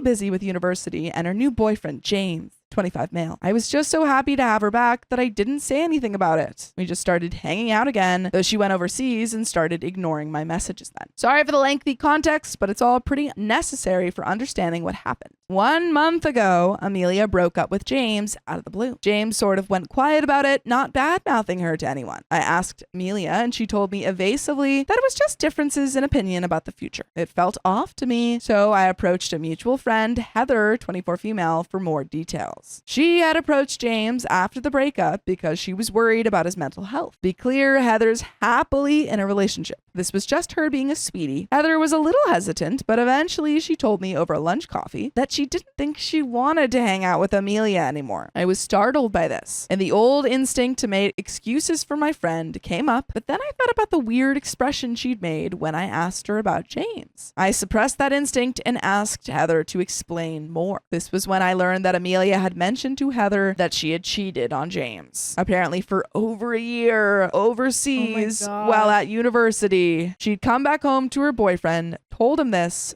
told him that she simply felt like she was just settling with him because he was a safe option, but that he wasn't handsome enough or rich enough for her. There was no way, I thought immediately, Amelia wouldn't do that. It had to be a misunderstanding, but Heather wouldn't lie either. As one might expect, I went to talk to Amelia after this. When she learned I'd found out, she got defensive immediately, claiming that she'd just fallen in love. To be clear, I didn't take an aggressive stance. Just sat at our dining table, asking her questions gently, stressing that I didn't want to judge her based on other people's stories, that I wanted to hear the events from her mouth. Honestly, maybe staying with Heather's version might have been better. She told me that she had gotten bored of James, who had always mentioned that he just wanted to live a normal life with her. She said that she had strung him along for a year because it felt too cold to break up over text. She said that I should have understand that she had ADHD and that she could procrastinate on things sometimes. That as a fellow neurodivergent person, I should empathize with her and not give her a hard time over it. Me, I'm not giving you a hard time and I'm not gonna gossip. I just wanted to know why. Amelia, you've broken up before. You should understand when a guy's just not right for you. Me, we're not here to talk about me right now. And if you just directly told James that and broken up with him, I wouldn't have criticized that. I came here hoping to hear that you didn't actually cheat on him, but I guess I was wrong. This is where I got up to leave. Amelia seemed to sense something was wrong, but her next words surprised me. Amelia, so what are you gonna tell Heather and the others? They haven't been talking to me recently. Me, talk to them. Amelia says, yeah, to get them to stop being mad at me. Me, I can't really blame them. Amelia, what does that mean? I went quiet here, trying to figure out how to say my next words. I struggle a lot in the moment. However, then Amelia started going on a tirade about James, how he was stealing all their friends, how once people heard about this, instead of understanding how hard it had been for her to break up with him, they all would just start ignoring her. I sat there, getting more and more anxious, until I finally cut her off. Me, what you're saying is awful, Amelia.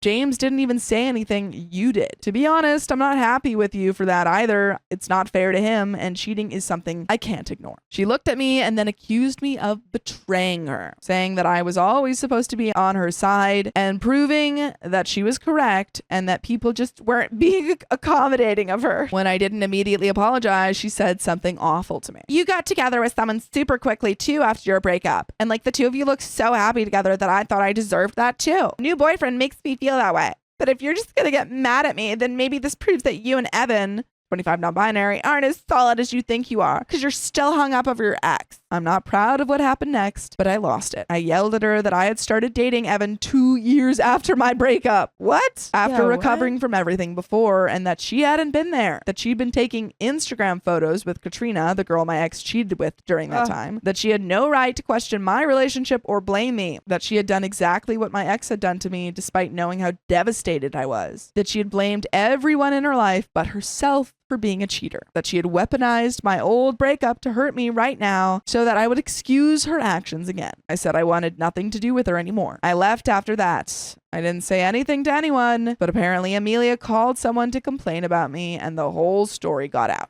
Most people have cut her off, which made her freak out. Yeah, that's her own fault. She told everyone. She tattled on herself. She kept spamming me with messages claiming that I destroyed her social life, even though she had never done anything to me. That it was unfair to be mad at her for her actions towards someone else. One of our mutual friends texted me, accusing me of siding with a man over Amelia. I know I shouldn't doubt myself, and Evan tells me they're relieved that I stood up for myself instead of letting her use me as a shield, but I can't help being worried that it might have been too much. I just want to know people's opinions on it, if perhaps I'm the a-hole for being too confrontational when it came to how I spoke to her. So am I the a-hole? For everyone who is telling me that I shouldn't have dug into things, I think you're probably right. But at the same time, I wasn't aware that it was something like this. I just felt something weird going on with my friends, and I wanted to help out if I could. I think the reason why I asked about this was because a part of me is mourning because of suddenly cutting off Amelia, since she's been a part of my life for so long. To be clear, no matter what, I'm not going back to being friends with her again. It just hurts a lot to cut her off. I guess that might be why, to some people, I might sound a bit childish. I do feel a bit like I'm suddenly being forced to deal with something a younger version of me may be at fault for, or should have spoken up against earlier.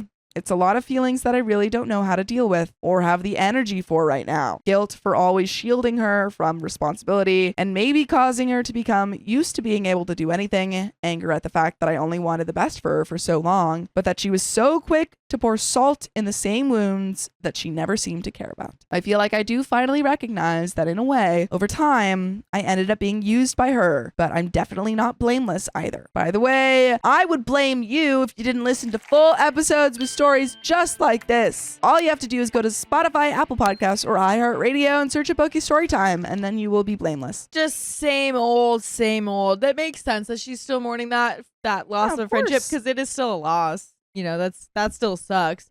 But over time, like, you'll know that you did the right thing, that she was in the wrong. That's all that's important. And it is nice that, like, the other friends also agree. Because I feel like we just read so many stories where, like, OP is like, this person is totally in the wrong, and no one else can agrees. see it. Yeah, exactly. So I'm glad that she's at least not alone in this opinion. Absolutely. Your friend is a cheater, and she doesn't see anything wrong with that. And she announced herself to the whole world and is mad that the whole world hates her. But there's a little bit left to this story. Either way, whether you were the people that encouraged me or told me that I had my own share of blame in this situation, thank you for your good intentions. As of now, things haven't really changed that much. Just people asking me questions that I don't really know how to answer. I can't really say I'm okay now, but I feel like at the very least, I've woken up a bit more and realized that I shouldn't have defended her for so long. So I'll probably take a bit more time to myself, and then I'll try to move on from the situation. Once again, thank you everyone. And that is the end of that story, folks. And the end of that episode.